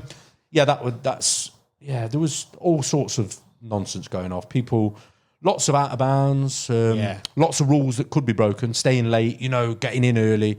Obviously, you could get the codes and stuff like that for the gates, and not the local lads would all get them, and you could suss out my first sort of stroke, so to speak, which I've seen, I'm full of them. My first... The dinghy, blatantly No. I have used the dinghy up there, to be fair, but there's no boats. No, the first one, there used to be a woman used to leave at, I think it's 6:20. So you get in there like 40 minutes before the gate open, which, you know what I mean? That's great. Yeah, 40 minutes is 40 minutes, isn't it? But you get in there to find, like the local lads sleep on the beds, you know what I mean, with the rods out. So it's a game, and you got to play the game with them.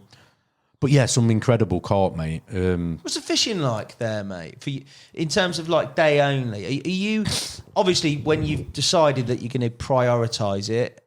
as opposed to the Chimneys. Have you gone there and regularly baited an area? Was that doable? Or no. Are you just fishing it very much as a day session then? Yeah. Blank canvas every day. Just turning up and fishing every day, basically.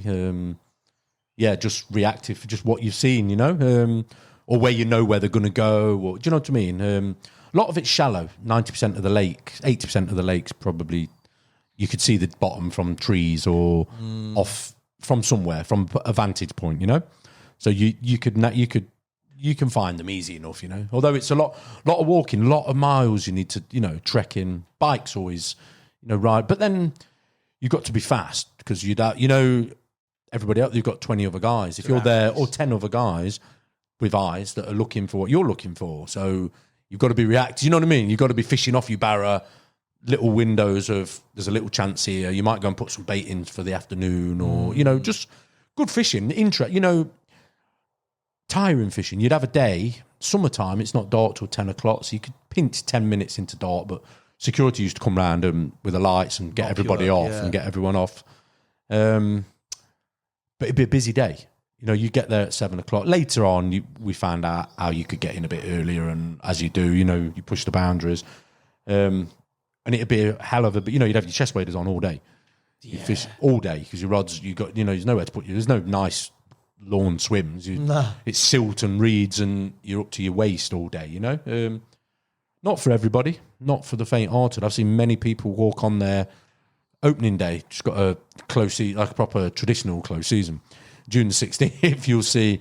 I can remember one day in particular, it was been really weedy, and the wind kicked up, and you just get weedberg, just rafts of. You can't, you might have fish in front of you, and you're like, so frustrating because you can't keep a rod in, I can seeing people walking off at dinner time just shaking their heads, pushing the barrows back to the motors, like done, Can't do it, done, yeah.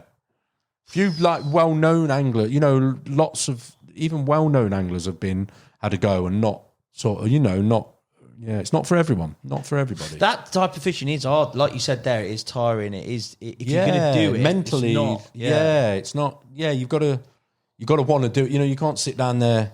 A lot of anglers like a smoke, or you can't go down there, get your bed and sit and have a chilled out day having a smoke with your buddies. With you, well, you can, I suppose, but you ain't going to catch a deal. You've got to be on. You got to proper be on the ball with it. Did they show? Were they actual? Or was it quite? I don't know, because I'm trying to think of it in a context of it is a busy lake park anyway. There's people walking around it all the time. It's the whole park life scene. But for you as an angler, is it very much like those fish gave themselves away in terms of location, or was it pretty? You were taking a bit of a gamble most of the time. What was it like? No, there's always there's always something to go at. Yeah, there's always something to see with it being so shallow, or just experience. When you just learn, don't you, where they're going to go. By dinner time. They got the routes and the habits, and you just sort of try and get in front of them or whatever. And they move in big groups, mate. They used to move in. You'd see 50 fish moving up the lake. Get a bucket of bait in front of them. They'd just trash it. You might get a bite and they'd move on, or you might get 2 bites if you were lucky. And then you'd be trying to jump ahead and get back in front of them again and try for another bite, But yeah, it's just a mega... It's hard to explain, but when the sun goes down, you're surrounded with old beeches and oak trees and just magical place. I've fished quite a lot of waters over the years since a young boy, but I've not fished... I can't think of anywhere else with that atmosphere of expectancy, because when that day's done, when the end of that day is drawing to an end and it's bite, that's when you're going to catch them. When and you know what's out there, they're coming, and not always, but you expect, it's adrenaline fueled fishing, and then one will be, just into dark, and it's like beep. It's amazing. Yeah, it's proper. Captures wise, mate. What resonates from there? We've obviously talked about these 2 mega ones after the not so mega ones that you had in a run. What else? I've caught lots of special carp from there, mate. A lot of them are gone now, I suppose. But yeah, not the biggest carp not the biggest carp by any standards, but a lot of the smaller ones. Like you got an handful of different strains, and a lot of the 30-pound. I had a mid-30 one year. Had what it done me the week before, like a red linear. Just sick, just incredible. But it had done me the week before. I'd gone down and I was under these trees and I've been watching it for a few days. Like I've been getting over there consecutive, like for a week or two, and I kept seeing this one particular fish that I'd not caught. And one day I broke a couple of baits up on the shelf and it had swam in, ate these baits. So I've got a rod out. I've literally just balanced the bait and I've lowered it onto this spot. I've watched it do a lap, go around under this tree and come back. So I'm catching him here. He's here. And I've literally, as I've looked, I've opened my bare arm and all my lines just sprung off like a load of wiry. I don't know what line it was, mate. But no, it just, because of that kind of fishing, you know, when you're not casting and you're messing about, lowering them in. Yeah. Do you know, it all gone loose and it had just sprung off. I was like, shit. So my rig's down here and that fish is on its way in. I've had to take my eyes. I've got a bird's nest, so I've looked down and I'm literally trying to wind the line back on my spool. And as I've looked back up, I've watched it swim away and my rig, it's just sucked it in, spat it out and dropped it. And I've still... Anyway, I'm like to say, I caught it the week after. Just managed to catch it just with blind. Just knew it was in that area and just fished a couple of pop-ups, bit of bait around it and caught that one. But it just looked... I'll get you a picture to see it like, but yeah, just mid-30, but just ridiculous carp. Was it again your typical boilie fishing for you generally on there? Or a lot of it of it is, mate. Throwing stick, but you know, minimum distance. You can't be spomming all day and all that. You know, it's just fishing and reacting. Yeah, a lot of sort of single up bait fishing and whatever. Presentation wise for you, like if it's that type of fishing, what you putting on? You said you had a little balanced rig there. What did that? Yeah, that was just because of what I'd seen. Yeah, just fishing for that one there. But no, whatever you need. You know, I've never been into rigs and things like that too much, mate. Just I've not got any go to sort of rig that I'll just whatever for that time. You know, that looks right for the situation. But yeah, a lot of it would be because a lot of siltweed, real weedy lake. So a lot of it would be chod fishing, I suppose, with a stick. Chod fishing with a stick. That would be your sort of approach most of the time. But you would, you get them in shallow areas that were clean. So you just, different scenario. Be plugging a big bottom bait into the silt sort of thing. All sorts of different fishing over there, mate, really. Suppose tackle-wise, gear-wise, you have to be quite streamlined and be pretty like ready, prepped. If your tackle wasn't up to the job, it'd get found out fishing on there. Anything that's not up to it, I had a SS 3000 seize up on me on there one day. Did you? Yeah, because you spent all day there in the water. Of course. Yeah, I used to use the SS 3s. Gutted because I'd walked this. I was in the last swim on the outer bands bit on this swim, and I'd waded a rod like 200 yards. Past these trees and into these reeds, and you get bite and you go up net over your head and you're following them, going up to them. And this day, like last night, I'm reeling in on dark and the reel's completely seized. I've had to wind 200 yards of line, braid on this. Yeah. With your hand? Yeah, I've had to wind it on me. It took me about an hour. Security were flashing the light at me. And I was I'm going. Yeah, unbelievable. But yeah, that SS3 never worked again that one day. Opened it up, it was just dead. See you later, mate. Yeah. You've referenced stroke pulling. We've talked about dinghies. We talked about being able to sort of look at how you can pinch a bit more time on there. Strokes, you like a stroke, mate. But on there, did you find that in terms of, obviously you've got a lot of things against you with days only, you've got a lot of things against you with other anglers, the locals or whatever. Did you find that those strokes were sort of synonymous with actually catching with more regularity? They were definitely that edge that proved different? Or do you think if you'd have stuck there, you'd have still caught them, it would have just taken a long period of time? What sort of impact do you think that sort of stuff had, like wading 200 yards into the out of bounds? No, you had to do it, mate. You had to? You had to do it, yeah. You had to do it, yeah. Yeah, I can remember that first year, I remember, it's quite funny, really. But there's an island in the middle part of the lake. There's actually a sunken ship. Sunk in 1700 and something. Yes, okay. And there's masts still sticking up out the water. That's right. Anyway, the fish were in this area. And there's an island. Well, they were beyond it, over towards the other side. It's like 150 yards. This bend around some reeds. And there's an island like 60 yards out. I couldn't cast 150 yards. Not unless I've used... I could just about do it with silly tackle. £10 line and... you're not doing that. You're not fishing around ships, you know what I mean? But I sussed out you could wade to this island if you ran. The silt so deep. If you ran? You had to bounce, otherwise you would fill your waders. So you was on the top of your wader, but you had to move. Like you had to like Otherwise you get bogged. You'd go under so many times you did it. Yeah. If somebody else that was big, like there's a big guy that fishes a lake, like real big guy he's big chat. And if you tread in his footprints, if he's done it and been out there, then you just go in straight in. I'm gone anyway, mate. No, it was honestly, mate. It was that was the kind of, but that'd give you that extra, so you could still chuck your £30 braid and and get big leads across to where you needed to fish. And then you'd have your rods out on the iron and sit on the bank with your receiver. And then when you got a take, you'd have to do the death run. Yeah, you'd bounce across and grab your rod. Yeah, that was I sussed that. I caught 4 one day the first year doing that, and I got like all the some of the locals were watching me, and obviously it was not looked upon. It was frowned upon. It wasn't very good angling, but I had 4 bites and I landed them all. So in my eyes, if I'd had 4 bites and lost 3 of them, or two of them, then I'd have probably said, but no, I had 4 bites and I caught them all. So obviously, did that not equate to hassle for you, mate, from those locals? Surely, if you're catching, that's bad enough. But if you're catching a team, do that. Yeah, I wasn't too bad over there, mate. I was all right. Yeah, I didn't. At first, it's hard. Obviously, you just go about your business, don't you? Walk, right? If you see somebody, you nod, and you're just going fishing, aren't you? At the end of the day, that's all. Yeah. That's all you're there for, isn't it? A day's fishing. But yeah, like you say, if people see you doing stuff that's getting you extra fish, then you're always going to get a little bit of sort of green eyes, I suppose, isn't it? And yeah, I did have a few little instances where other anglers had told the bailiffs, "Oh, you need to be," and the bailiffs had come. You used to pay by the rod, you could pay for 2 rods or 4. It was like double the price. So I just used to use 3. 3's plenty for anybody, but I'd always have 2 on view, 2 rods in my swim, and I'd put 1 on snide sticks. But some of the other guys, they'd tell the bailiff. So the bailiff used to come in the swim and he'd get his feet wet looking for me with a rod. He'd be in the water like looking over, and it's just like, just shit like that. But that's just fishing, isn't it? Yeah.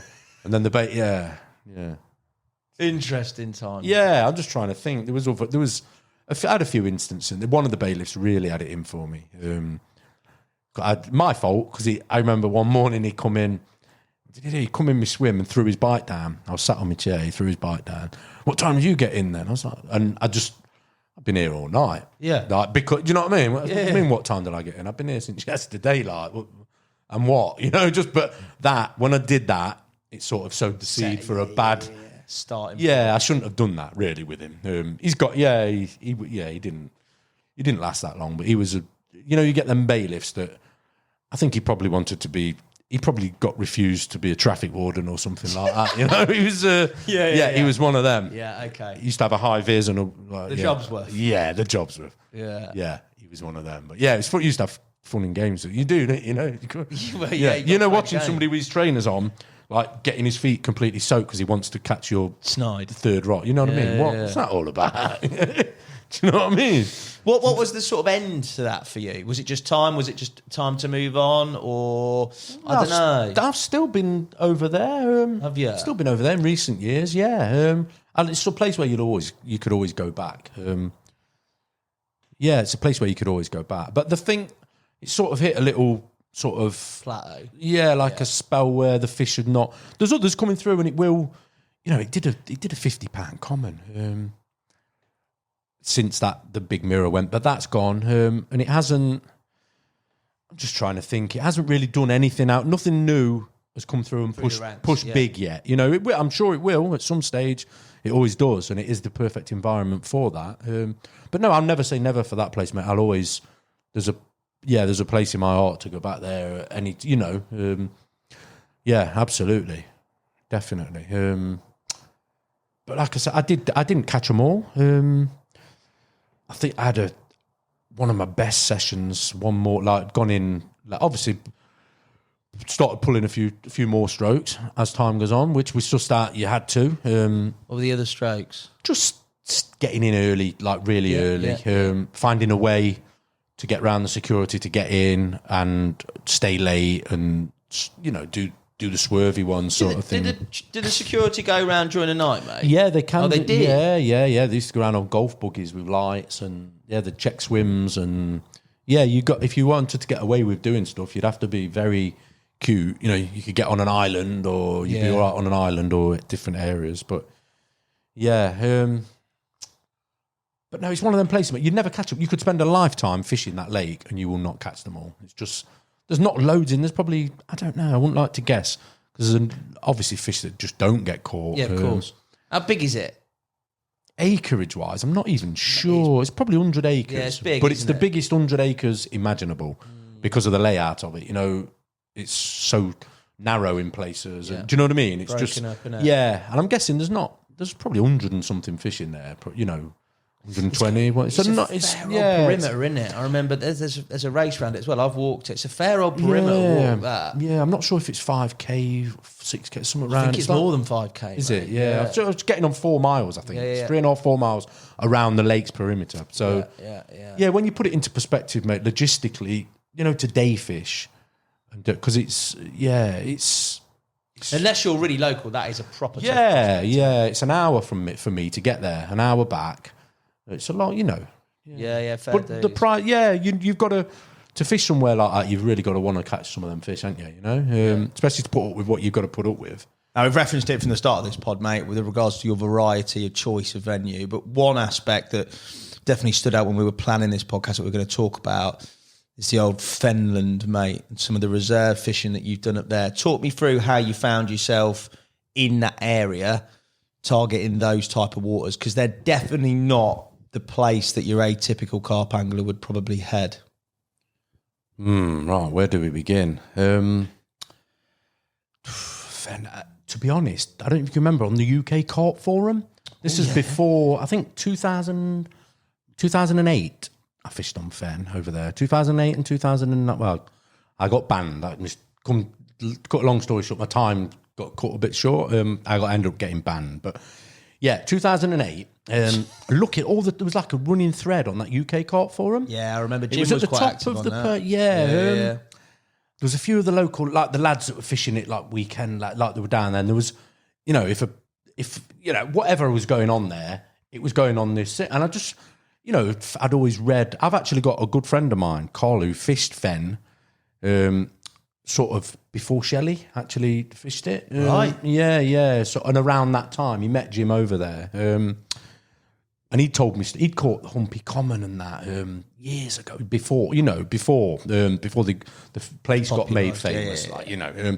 But it's got a bit of a name, you know. Fen Drayton. It's got a bit of a stigma, hasn't it, attached to it? You know. Yeah. People, you know, it's and I just fancied. I see pictures of these fish, and I just fancied a go. You know, wondered whether I'd be up for up to the challenge to try and catch a Fen carp, because I can remember reading bits and bobs on that forum, like some of the lads would go a couple of seasons without getting a fish, without catching one. Yeah, it was tough fishing, you know, and it looked lovely. So anyway, inquired for a ticket. That spring, I think I was fishing on A1 pit on pit 6 on the spring of 2008, doing a little waiting for my ticket, and ticket come up. I think it's June the 16th.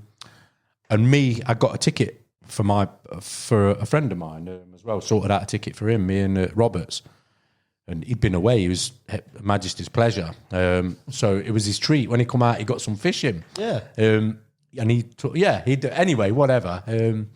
Got the tickets all sorted, and we rocked up there the night, I think June 16th. So June the 15th, we've rocked up down there, and Gary Bays he's fishing, set up waiting to fish or whatever, and we had a chat with Gary. First time I'd met him, actually. What was Gal like the first time you met him? Sand, isn't he? He's a proper bloke. Yeah, he's a good guy, isn't he? He's quite, how can I say? He's quite funny because he took the pee out of one of the lads. One of the lads had caught a bream. He'd had a bream, and he was like, shaking. He was like, well, that'll probably be the only thing you catch, so you better have a photo. Like, real dry. You know, dry, just it's like, dry, isn't it? Yeah, real dry sense of humour. He's like, shouldn't just shake it off, mate. He says that might be the only thing you catch out of it, kind of thing. He would not be the bloke you'd want next to you if you'd lost a big one, though, would he? Oh, He'd hammer you. Yeah. But no, he was cool. And we had a chat, and I can remember he says, like the rules were, you know, it's 4 rods. He was like, have you got any more? You know, put your 5th rod out if you want, do whatever. And we was like, this is all right, isn't it? You know, this is me, this. Yeah, this is sand, this. But I remember doing that first night, and all full of expectancy as you do. And in the morning, the first morning, June the 16th, well, it'd be the 17th because you set up on the 16th. Is that how it works? Yeah, whatever. first light was sat up having a cup of tea. We'd had a few beers and a barbecue the night before, and there was a guy rowing about in a boat in front of me.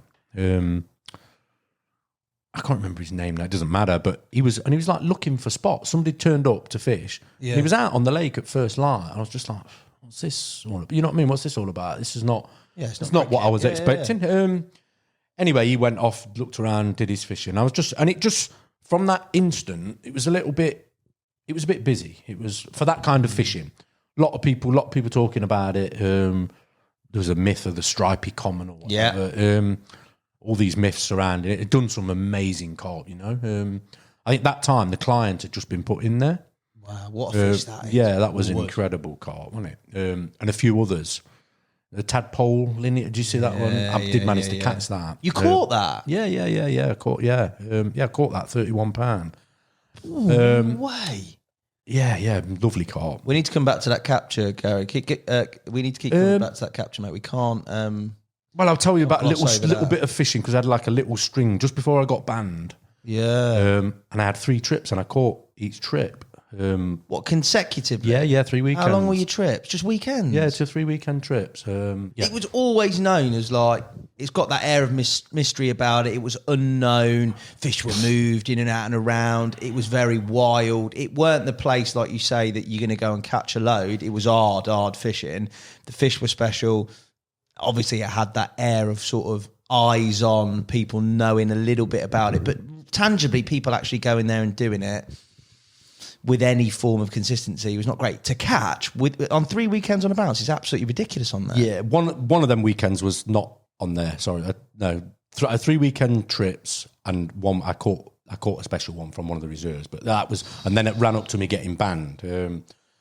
But yeah, I did catch. There was a drop scale linear. It was his first ever capture, and I had the Tadpole linear the weekend before, and then I caught that one, and then I caught this special one from over on the reserve, which invariably got me sort of a warning and told never to sort of go back over to. We'll go into, I don't know, where do we stop? But Fen, I'll go back to that where we stopped. But that first day, I was over there and it was busy, lots of people. So I sort of left my mate and I went over the reserves for a walk. Very first day down there, and I'd seen some good carp.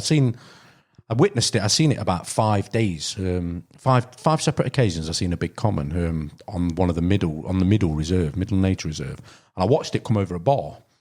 It had to go on its side to get into this shallow ground. All the other fish, you might see the dorsal or the tail, and they'd get in. But this one was a look.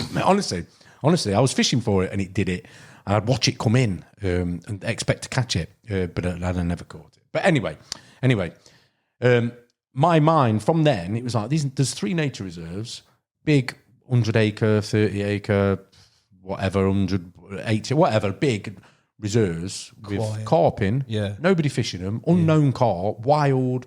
It's just like, why am I going to sit on here with all these people? Do you know what I mean? And it was just a little bit of me. My mate stayed over there fishing on Fen.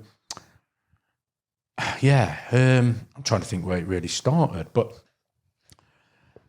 I went for a mooch around all the reserves, just had a good look around all these reserves, and saw a group of fish in the first reserve, the one that the client had come from. Yeah. I seen a group of it, probably, I think 6 or 7.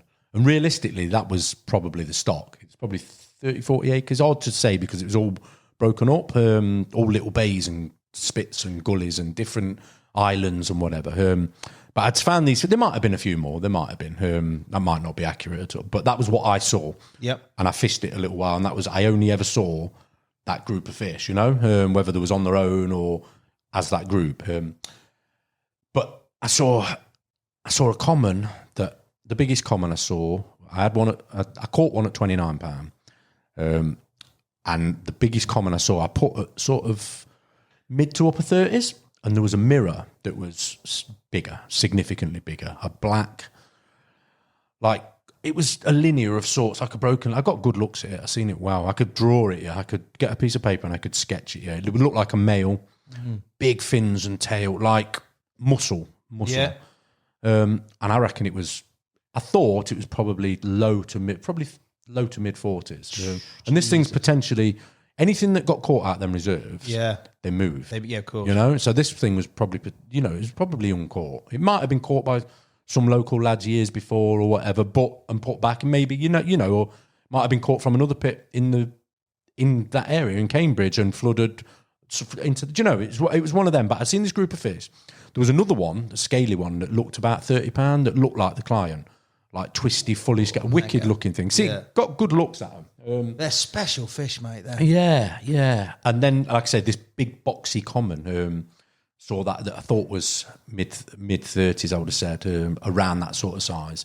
The common was certainly £7-8. The mirror, was probably bigger. £7 or £8 bigger. You know, it was a good bit bigger. Anyway, I was just like, I'm gonna fish over here. You know, why would I sit on Fen? I did have the odd night on Fen. Did a little bit of time over there, not a lot. It was at the time. It was probably It was getting the most angling pressure it had ever had. You know, it was that little point of social media where everybody knew about it and people wanted tickets, you know? So I just decided to have a go on this nature reserve. Started baiting it, like getting a bit of bait in there. And it was quite funny because there's like a bay and then like a bar that come off the bank, probably 20 yards off the bank. And between there was a gully between the island and the bank, probably 60, maybe 80 yards wide between this gully. But it dropped straight off this bar, like a horseshoe bar. You could walk out on, and you could have your rods back in the reeds. Because bear in mind, you're not supposed to, you know, you weren't supposed to be fishing. No, you couldn't get seen in the daylight. RSPB all over the place. Bird spotters at first light. Oh, really? That? Oh, yeah. You had to be aware of what was going on. But there was a little copse of trees at the back. So about 20 yards behind the water's edge, there's a little copse of trees with a fence around it, barbed wire fence. Perfect place to put a bivvy. You know, I got my old I had a Titan Chameleon when they come out. Remember that? Remember them? I had one of them stashed in there and a bed chair. Nothing. That was it. I just took them there, stashed. They were left there and an unhooking mat. They were stashed in these trees. So I basically had to climb over a fence with barbed wire on it every time to get in and out and whatever. So my rods are 20 yards away. Needed your waders to get to the rods. They were out on this little bar. It was. When I think about the pit itself, it's wicked pit, absolutely wicked. I know the client and the other fish that have been moved, the tadpole and the client, I think there might have been a common as well that got moved over to Fen, have been caught from this bay. So they obviously used this area. And they'd been fished from this road, just from the road. Whenever they'd been fished, the guys had just fished from the vehicles at night off the road. So I was going to do it I was got my kit and go over 2 rods. I remember I was still using them Hardy Euro J, so the 2 1/4. Wow. But, I mean, they'd soften right. You can imagine, the 20-year-old nearly. And little bait runners, the 4,500 C-spin, the old C-spin jobbers, mint, proper old kit. Anyway, so I've got 2 of them. I wasn't leaving the rods, I was taking them with me, but started to bait up, and I'd done a night, I can't remember, I'd done a few nights running up to my first bite. They weren't, they were green. They were green. They'd eat the bait, but if anything was out of place, if you could spook them. I remember one of the first times I went down, they were on the bait, and I watched the big mirror sort of feed down the shelf where I'd been baiting up, and I was going down. I got probably like 5 litres of particles, a couple of clear boilies every 3 days, and I'm driving from Derby to do 200-mile round trip, and then fish the weekend. So do it on a Wednesday. Come home, my little girl had been born, so having to not wake anybody up, leave the house at 8 o'clock at night. A lot of effort, sneaking back in the early hours and going to bed. Still wired, probably not sleeping because you're that buzzed, put a lot of effort into that little bit of fishing after seeing this common and this mirror. What was it like where you were baiting? What sort of range you baiting at? Just the bottom of this shelf? I could walk out on a bar, sort of 20 yards, and then it sloped down into this gully like 6 or 7 foot out to an island. So they had to come through this channel. Yeah. So I could drop slack line and I'm fishing. I could walk down with a bucket of bait and it could hoof it in one go. There's no messing about. No need for. I was going to say because that could be mega time consuming if you. No need for none of that. Just easy. Tried to make it as easy as possible. Logistically to do. So I can't remember what happened. I did a couple of nights, didn't catch, but one morning I'd see the big one, that big mirror, and like the group of fish was on the spot, and I didn't get a bite. I don't know what had happened. Something, I think one of the fish had sussed out. It had spooked. It had sort of bumped into my line or something out of place, and they spooked off. And it was like, I'm getting a bite. You know, it was one of them circumstances. I was stood in the reeds are like head height, and I'm stood in the reeds watching everything unfold. And I'm like, I could see tail. You know, as it's coming up the shelf, I could see this big mirror, and I'm like, oh, I'm catching one here. Yeah. Anyway, something spooked them. Whether it was me crunching on the gravel on this bot, I don't know, but they spooked off. And I said to myself, I remember playing it back through your mind's eye as you do. It was like, maybe it was me, maybe one of them saw something that wasn't right. So, you know, it communicated and they went, or maybe they heard the crunch, maybe something. So I told myself, I only go out there to take the rods out, to put them in, or if the receivers, or I'm getting a bite, you know, because I'll mention this point as well. There was a pike, there was a jack that lived in these reeds on this shallow ground. The water was probably knee deep where you step in. Yeah. And there was a pike about 5 pounds. And every time I stepped in there, he shit me. He was there every day, went baiting up whenever.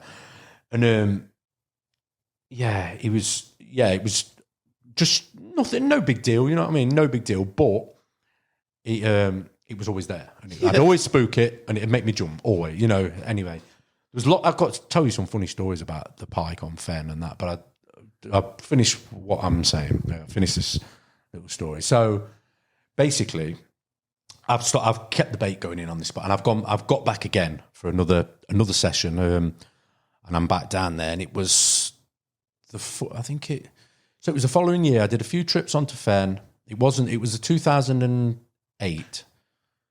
So yeah, it was the spring. Spring. I started baiting up early. It was like April. I think April the 1st I started putting bait in. Okay. April the 1st, and it wasn't until May the 1st I got my first bite. It was a full moon. I would never forget it. But before that, this pike comes into play, right? So I've done, I think, 3 nights before I caught one, before I had the bite, through April, right? Running up to May. Yeah. 3 or 4 nights, 2 weekends maybe, but a lot of baiting in between. And I know the bait was going. You know, they were feeding on it. I'd seen them. You seen bream and tension, everything else? No, not seen nothing. No, not seen any bream or tension. That one. Seen them in the other reserves. Some big ones in the other reserves. But basically, this jack, one day, I'd spooked him early in the morning, and he made me jump. So it spooked me. So I've twatted him on the head, right? Not killed him. No, I've jabbed him with my landing net. I know it was horrible of me, right? I've scuffed him. Yeah, he's got a scuff mark on his head where I've smacked him with a landing net pole and I can't remember for one reason, I nearly trod on it. And I was sick of it. I was just like, this thing needs to fuck off. It's doing me head in, you know? And I've jabbed it with my landing net pole. So right, this will come into this, like, come into the bigger picture. So I'd smacked him in the head, and he's got a white scuff now, and he's still coming back. He's still seeing me, but he's every time he's seen me now, he was doing that before, but now he was extra vigilant that I was. Yeah. That one is rebed anymore. I was in there with him, you know what I mean, quite regularly. So anyway, this night, the full moon of May, it was 1 o'clock in the morning.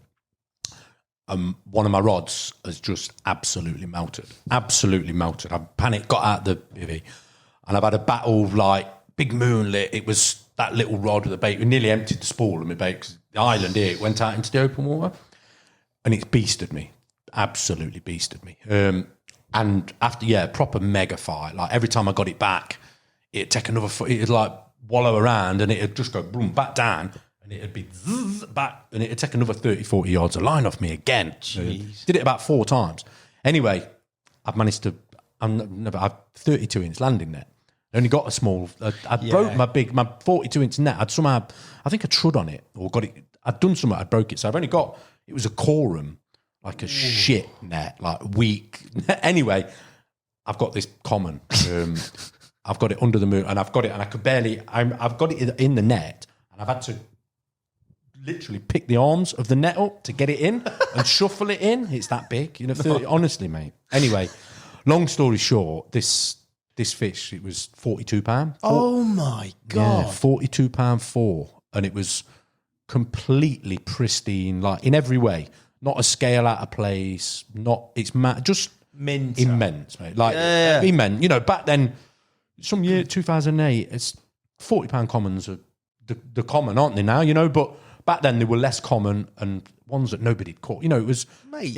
yeah. There's £40 commons and there's that thing. From Yeah, somewhere unknown that's It was, like- yeah, mate. It was, and the fight, everything. You know, but when I'd seen it, I knew it was that one. I thought it was like 35. Yeah, and I thought this mirror.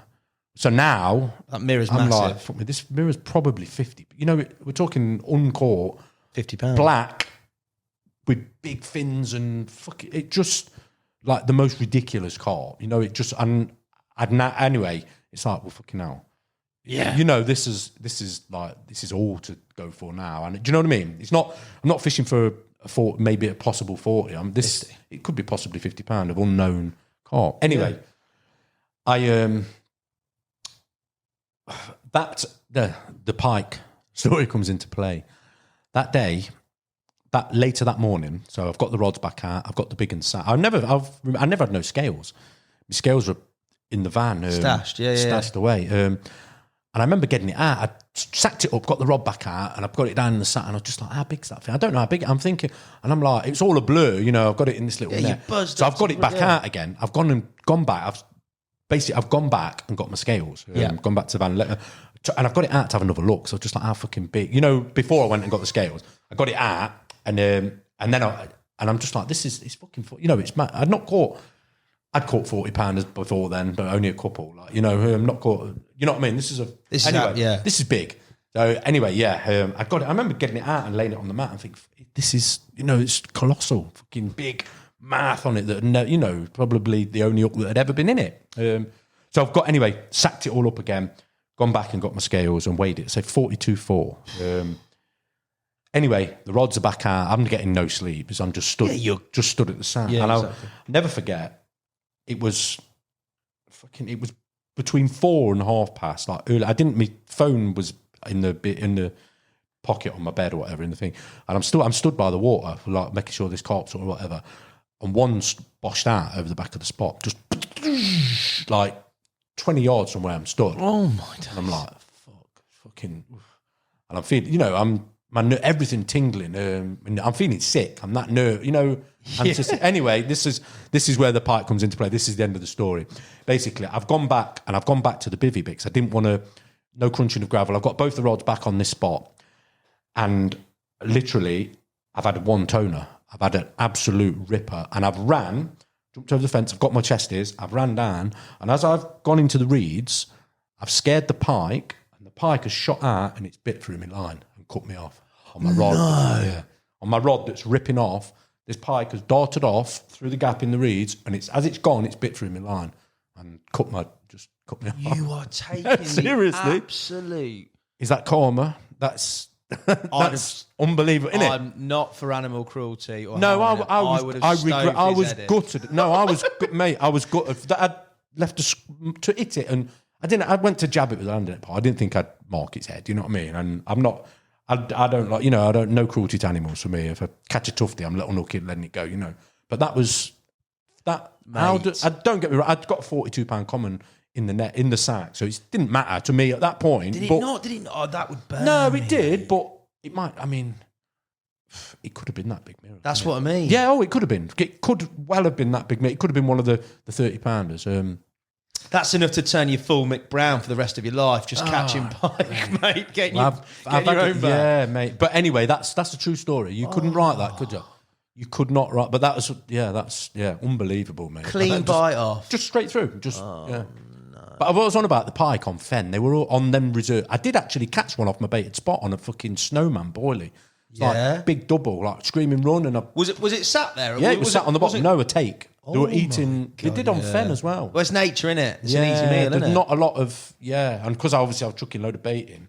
But there was an incident. I was going to say to you about the Pike. Obviously, the Pike on Fen were fucking. If you reeled 4 rods in, one of them would get bit off by a Pike on the way in. They were just fucking. So, honestly, anyway, there was a lad. His name was Alex, and he was fishing. You might have heard the story before. It's a true story. It's funny, but he was fishing. I can't remember one of the swims. There's a double swim, double reedish, something like that, and he got his boat moored up like a nice dinghy, big 2-man dinghy, like, you know, £500 dinghy. Yeah. Moored up in his swim. He's got his rods at the side of his dinghy, and he's got red bobbins, right, hanging on his just above the water. Right, his rods are out in the water a little bit, and this jack, he told me the story. He'd been there, he'd been seeing it, been scaring it off or whatever. This jack has gone for one of his bobbins. Right, it's jumped up, it's snapped his bobbin off the chain, and it's popped his boat as it's gone down. As it's gone, it's hit his boat and popped his boat as well. I'd be livid, mate. That's outrageous. Yeah, you just go and buy a box of lures, wouldn't you, and just go around beating pike honestly, up. Mate, I'd be some bitter pike angler, I tell you. That is. I had a pike. I had a pike over on Swavesey this year. I had a pike sort of go through one of my lines and pull my rig off the spot. I went and checked the spot, and the big one was just feeding on it. That's straight up. That was last year. Yeah. Pike. Yeah, mate. They were honestly. It got caught in my braid. It was tail walking here. I've got one rod with a big lead on a spot out here, and it's dragged it. Fuck it. Anyway, I've reeled the rod in, and I've gone like this was first. Like it was a bad morning. I'd lost one on a zig. I'd had one note on a zig, and it just come straight off. The up went over. Anyway, I've still got my banker rods on this spot, and this pike's tail got caught up in my braid. I ended up catching it and moving it and putting it in the river because it was just doing your head in. Honestly, mate, yeah, there's one part. But yeah, it's basically caught up in my braid and whatever. And I've checked the spot. I think it was a few hours later. I've gone, had a look at my spot, got up a tree, and there's all pins, bubbles, the spot's all coloured. I'm like, there's something down there. I've got no rig down now, you know. Anyway, I'm literally looking at the tree, and the fucking big one's just lifted up off the spot. So I was like, you're having a laugh, aren't you? I'd be ill, mate. I managed to get it back on the spot, and I had a take that night. And I thought I'd got her. It was a mid-30. Dan was on. Dan was around the cup. It was a mega one, but yeah, it went. Yeah, fine lines, isn't they? You know, you can't. I've had it before, like where you've had them this round the gill plate on. Yeah, this pike, mate. This pike. Every day, it'd come and look at you. You'd walk to the water's edge, and it'd see what you was. I remember it chased a perch. It chased a little perch, like a shoal of perch fry, little ones, and one come up the bank and literally grounded itself on dry land. So I picked it up and I threw it back in, and as it's hit the water, it's caught it. Yeah, I was like, you man. So I brought a big S lure. I got one out of the garage, and I've caught it and chucked it in the river out of the way. You got rid of it. I had to, mate. Pest control. You seen any big pike on there? There is some big pike, isn't there? Yeah, they'd be eating each other, wouldn't they? Yeah, definitely, mate. Yeah, vet all the bream. Yeah, there's only like one bream left in Sweden. Not a lot else, is there? Yeah. But yeah, going back to that reserve and that. Yeah, I saw that mirror. After you got cut off? Have you seen it? Yeah, a few weeks later, I had it feeding on the spot. No, it was about it'd have been June. I'm trying to think when I got banned. Basically, the bailiff. I'll not name him. He obviously. Yeah. It was a bit of a bitter. The way it went about, anyway. I'd caught that carp. Obviously, I'm guessing he'd seen the guy who run it. Probably knew it was in there. He'd seen it and wanted to catch it. Obviously, somebody else has caught it, and he banned me from Fen. Were there other anglers going over to the reserves as well, or not really? No, not really. There's one other kiddie that was one of the guys, bailiff, like the bloke who run it. It was one of his mate. One of them lads was going over. He wasn't really. He was fishing Fen. He wasn't. He'd had a couple of little goes, I think. And what did you do with the common when you caught it? I put it in Fen. Yeah. Biggest regret ever, mate. Biggest regret ever. Because obviously he was told, the guy who ran it, and he was told to do that, to move it. I've never moved a fish before. It's not my thing. Maybe if you're told to do it. Yeah, but even still, I shouldn't have. Do you know what, mate? I tried to get my mate to come down and do the pictures and not tell anybody. To put it back. That's what should have happened. But I'd spoken to a lad who was on. I got no one to take pictures. I got no self-take stuff. And it was like, mate, all the fish, bring it over. Anyway, yeah, massive regrets, mate. And the only turn because of how it all ended out. Because it shouldn't have it shouldn't have been moved, should it? Anyway, who was I to move that? Lived there obviously a long life. It's not my place to play God and move it, was it? But at the time, I'm fishing his lake. Do you know? And it was what people. And I big regret. But I remember he turned up, and basically there was no congratulations, nothing. It was just don't go over there again. No one's allowed to go over there. That's no one can do that, whatever. And that's how it turned out. And that common ended up getting caught a few times, and it died like that year. Did it? Yeah. Yeah, a bit gutting, really, mate. Yeah, it shouldn't have gone that way. Yeah, it shouldn't have been. That shouldn't have been the scenario. Really, it's not. Yeah, not good. But yeah, I suppose it made a few other anglers happy. Yeah. I suppose. Yeah, just like I said, just regret not. Yeah, I shouldn't have because it cost me fishing anyway. You know, it cost me my fishing on Fen. I was banned because I wasn't. Obviously, I was not going to stop fishing there now after what I'd seen. I'd seen that mirror, you know. So did you ultimately get caught on the reserve then? Is that what ended it? No, I was just told not to go there again. Don't ever go there. And then I did. Obviously, the next week I was back. And that was my fishing. I wasn't interested in Fen. I'd seen this mirror, 100%. You know. So that was that. I got banned, so I ended up parking in the pub down the road. I was still going to fish it. No, you know, I wasn't bothered about that. Just can't fish Fen anymore, which I was not really. You didn't do a great deal on there anyway, did you? No, that was what I was going to say. Running up to that, I did a couple of trips because I was baiting. While I was baiting up, I was fishing on Fen, and I'd got really lucky. I think it was early April, so I can't remember the dates now. It was early April. I'd started fishing Fen, and I'd managed to catch that Tadpole Linear off Puffer's Point. Yeah, it was a bit of a bad story to that. Really, it was a bit of a funny one. I'd rocked up. I think it was Friday morning. Yeah, Friday morning, and the fish was showing in. I think it's called Puffer's Point next to the boat in launch bit. And there was a guy when he had a white van. He was from up north, and he was fishing on the boat launch bit. 4 rods out. He was asleep in his bivvy when I got there. I got there at first light or whatever, and they were showing close in off the point, 30, 40 yards, which is the swim to his left, which is fair game. It's fair game to, you know, it's far enough away. It's a couple of 100 yards away from the area he was fishing, kind of thing. Tried to wake him up. I went down to see if he minded me fishing, dropping on there. Yeah, give him a shout. Anyway, he didn't. He was asleep. So I've gone down. I've whacked 2 singles out to where these fish are. What chods? Just a couple of chods? I chucked a zig and a chod. I chucked a zig and a low zig and a chod at these shows. They were close in on this point. Anyway, matey's got up. I've had a chat with him, and I've moved my vehicle, so I wasn't on the. I'd just gone there, dropped a couple of rods, and I had a chat with him. He'd been there a few days, not seen much, nothing, not had anything, nothing was going on. He'd missed what I'd seen, you know, he'd missed that. And anyway, I think it'd only been out an hour or two, and the bottom, the zig, the boilies just melted, and I had that Tadpole Linear, and it's a beast. It proper ragged me. What was your zig gear? Strong stepped up. Not zig. No, that was on the. Oh, it was on the bottom. That was on the chod. Okay, that was on the chod. The boilie went.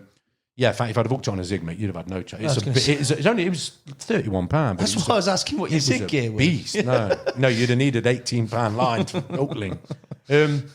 But anyway, matey was sound next door. He was mint, and I felt a bit. He'd been there a few days. You know, I felt a bit bad. I did feel a bit bad. He'd done me photos. It was lovely. There was another lad on Ollie. He came round, did the photos, and some of the shots were wicked. I mean, it's a wicked carp. If you look at it, I'll give you a picture, but it's like fully scaled up front, and it's like cutting off. It looks like, I don't know why they named it a tadpole. It's a shit name for it.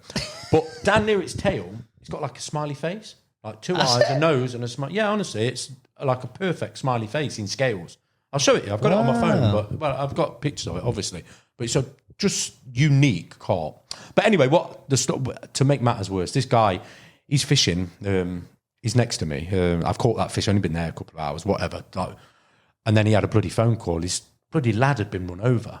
His lad got hit by and it was a red. I had to help him pack up, and it was just like real, you know, horrible. Such a high. Yeah, it was awful. He had to drive.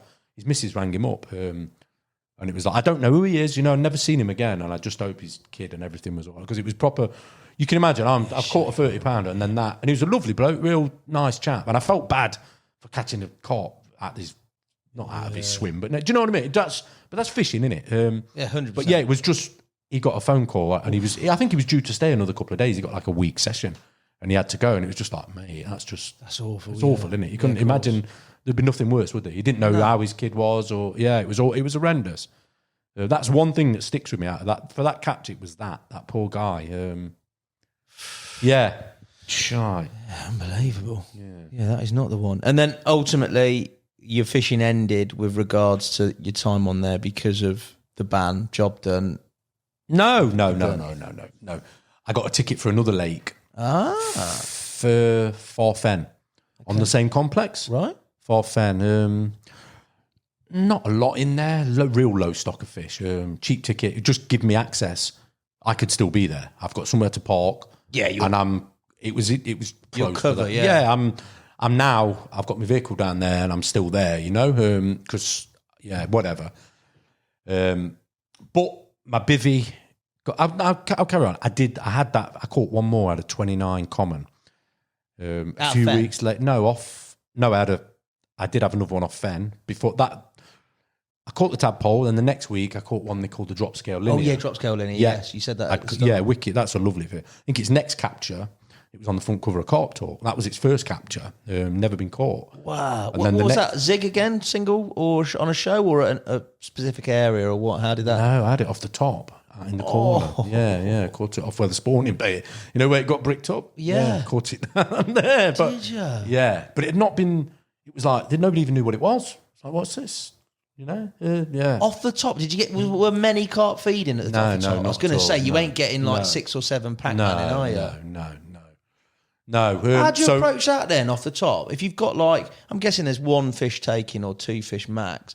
Just, what is it? Do you know what, mate? Do you know April, May, all they want's a warmth in it. And when there's that fluff on the top, they'll suck in anything. If there's a carp on its own, undisturbed, and there's no, there's no danger. So, do you know what I mean? It was just one of them, that was the scenario. Opportunity. Anybody, you'd have put a piece of bread on and flicked it in front of it, it was tasting the water. It was one of them. But that was, what was that, £34, I think. And it came out, I say it was on the front cover of Carp Talk, the next capture that year. And then from there, that was a couple of weeks in April. And then at this point, there's a forum, like a Fen Drayton forum. Okay. UK Kipper Capers, I think it was for. I'd been, the bailiff, like the guy who run it, he was putting on there that my spot was being soaped, and I'm still fishing this now, right? And I've been down there and chucked 80 bars of soap on Conkin's spot and this, and the forum moderator, the guy who run it, he had to block me and get rid of me, like take me off the forum. But I used to log in on a mate's. You got a mate's login? Yeah, I got a mate's login. He doesn't know to this day that I worked it out and his login. So just so I can have a look. But these stuff. Just madness, mate. But I did carry on. What I'm saying, I got somewhere to park. Yeah. And I knew this mirror was there, so I carried on the baiting. But it just got bad, mate. My bivvy got smashed. Bed chair disappeared. So I'm turning up. I'm going over there. I ain't got nowhere to kit. And then I had a problem with my van. Something happened to my van. So I was just like, do you know what? Draw the line. It's when So unfortunately, I did have that mirror. I had it feeding. I can't remember if it was 2 mornings running, but it fed on my spot. So altogether, it had fed on my spot for definite that I knew of 3 times, and I didn't catch it. No idea what I don't, mate. I've got balanced nuts. I'd got big fucking curved shank hooks with boil, and I just fished with just boilers, and it was that, and I just couldn't catch it. I didn't no, and I'm pretty sure. I know he would have been back over, and I'm pretty sure that somebody else had seen it and had a go, but I never got caught. Whether it's still there to this, I don't know, but it's never. You think like those mate, fish. if you'd have seen it feeding there, you was like, I'm catching this today. Because I've heard about those carp being sort of real natural feeders and not really attuned to bait and sort of going around eating snails. Jim's talked about it and them not feeding on the same spot twice if you catch one, all this stuff. But you're saying here you've got an area that's prime, you're watching it feed, it's eating your bait, and then you're thinking, how is that not picking a rig up? Like in amongst that, it's an absolute head scratcher. That if it weren't eating your bait and ghosting over your spot and sort of you'd be mate, it was tails out the water. That's mad. On the shelf, I could see it was like I'm catching this. To Garren, I'm catching this is, you know what I mean? Got my waders on, my mats right out, got my Yeah, but no, didn't catch it, mate. Didn't catch it. And it never got caught. I know a couple of people definitely saw it. I've spoken to people that have seen it and they saw it. Same fish, yeah. And they fished, but never caught it. It's mental, like you say. Just imagine if that's still in there, mate. No, I don't think there's much over there now at all, mate. I really don't. But there's always hope, isn't there? I always go and have a look. I've been over there a few times last year. I went and had a look. I didn't see any life in any of them, hardly. It was horrendous, mate. I remember spending on I can't remember what it was, like 25 degrees, a gentle southwesterly. Perfect. Just mega, mate. And I was up this tree. I spent the day walking up and down the bank. I was up and down the tree that many times. I didn't see a pike. I didn't see Really? I didn't see I didn't see nothing. All silkweed all over the shelves. Not one clean spot, like in, feeding depth, 4 or 5 foot of water. And it's just like, I don't think there's anything in there. And I know there's, because you're allowed to fish them a certain time. Gary lets you have a little fish over there. Okay. Yeah. And I know there's a couple of guys baited it and fished, and they never caught anything. And this ended up setting like trail cameras up. I was having otters coming through the swims every night, and the bait was just staying there. I think just been the time when I think about it now, when I fished Fen 2008, 2009, up until about 2010, I think that was where Darryl Peck fished it. Yeah. That was the time. Yeah. That was the window to yeah. fish. Every lake has the heyday, doesn't it? And it comes, it might come back again. But that was, when I think about it now, the client and just some of those other, there was still a few of them big like Woolpack, the Pac-Man mirrors, like the one that's in Swayze. That's the last of those. The last of those. There was still, was it Cluster, Big Scale? There's a few dotted, and they were still there. But I'm guessing, I think that's the end of that era, isn't it? For you though, that 40-pounder, 42 for whatever it was, that has got to be a that's one of my favourite. Yeah, that's got to be. Yeah. On that forum, my name was Bazza. My login name was Bazza. I was on it for ages, and they called it Bazzers Common. Bazzers Common. That's what they called it. But the guy who run it, he wouldn't let anybody call it that. If you called it that, you got banned from the lake. Instant ban. Yeah, you could call it Bazza. What a chapter that is, mate. Yeah, it was a lovely bit. When I think about it, I did manage to have caught a couple off for Fen while I was over, because I was having to be careful sort of when I was there. Do you know what I mean? I had to be, because it was trying to get, the RSPB, trying to get them to catch me, basically. And I didn't want that. That would have been, I didn't get caught by them. So, not that it matters, but yeah, it was a bit, imagine if it had caught that mirror. Do you imagine that? Don't, mate. I'm still wounded by that pike cutting you off, mate. Yeah. I still think about it. It makes me laugh. Well, it makes me smile, because if there's ever an instance of karma, I smacked that pike on its head. I mean, I deserved it, didn't I, really? Deserved that to be that big mirror, and it do that to me. Honestly, mate, would have you couldn't write it, though, could you? You couldn't. No. No, you could not have. If you think about that. No, what's the chance? I could have won. You got more chances of winning the lottery than that swimming in that line. Ridiculous. And it's oh, mate. Yeah, whatever. But I think you've had a result. The bigger point, that if I hadn't caught that, imagine if that had been my only bite. That would have been. I would have probably gone and got a lure rod and just spent the next few days spinning. I'd have gone full Mick Brown. There wouldn't be a pike in there, mate. I'd have got a trawler net, mate, and just got rid of them all. Sure. A chapter that you definitely referenced. I've seen it. Obviously, a video's been made about it, but it's a very unique venue with an incredible carp, which you obviously managed to catch. The old Blue Lagoon, mate. Talk to me about that. Was it that fish that was this more of a targeted sort of campaign? That was for a that definite one? Yeah, that was a target. Yeah. What else is in there apart from that? Not a deal, mate. There wasn't. When did I fish there? Where are we now? It's pretty recently, isn't it? Not last year. It was Swayze. I fished locally last year in the spring, and then I went on Swayze in the summer. So it was the year before, so 2021. Yeah. And I fished. I'd had the ticket the year before. My mate Lee Petty had caught it, told me about it, and I it's one of them. And he's like, do you know something? The pit itself is awesome. It's wild. It's brutal.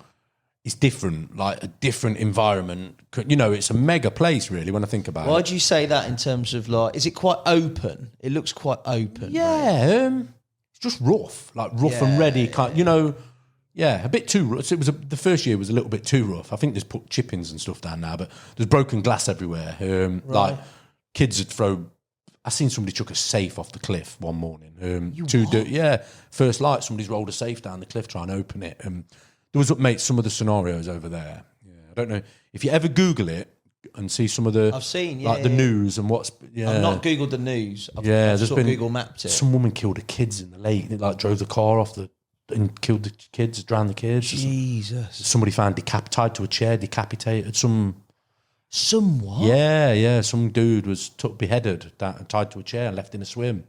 Some crazy stuff gone on down there, mate. Nah, man, I'm all right, thanks, lads. Yeah, but my missus like, are you sure you want to fish there? Yeah. Just like, you've got a thing for decapitations, mate. You were telling me about what happened down at the reserves before. Yeah, that was on this. Yeah, Wasn't that on one of those reserves? That was on, over them reserves. Yeah. Tell us a story, mate, because this is mad. I wouldn't have fished them, mate.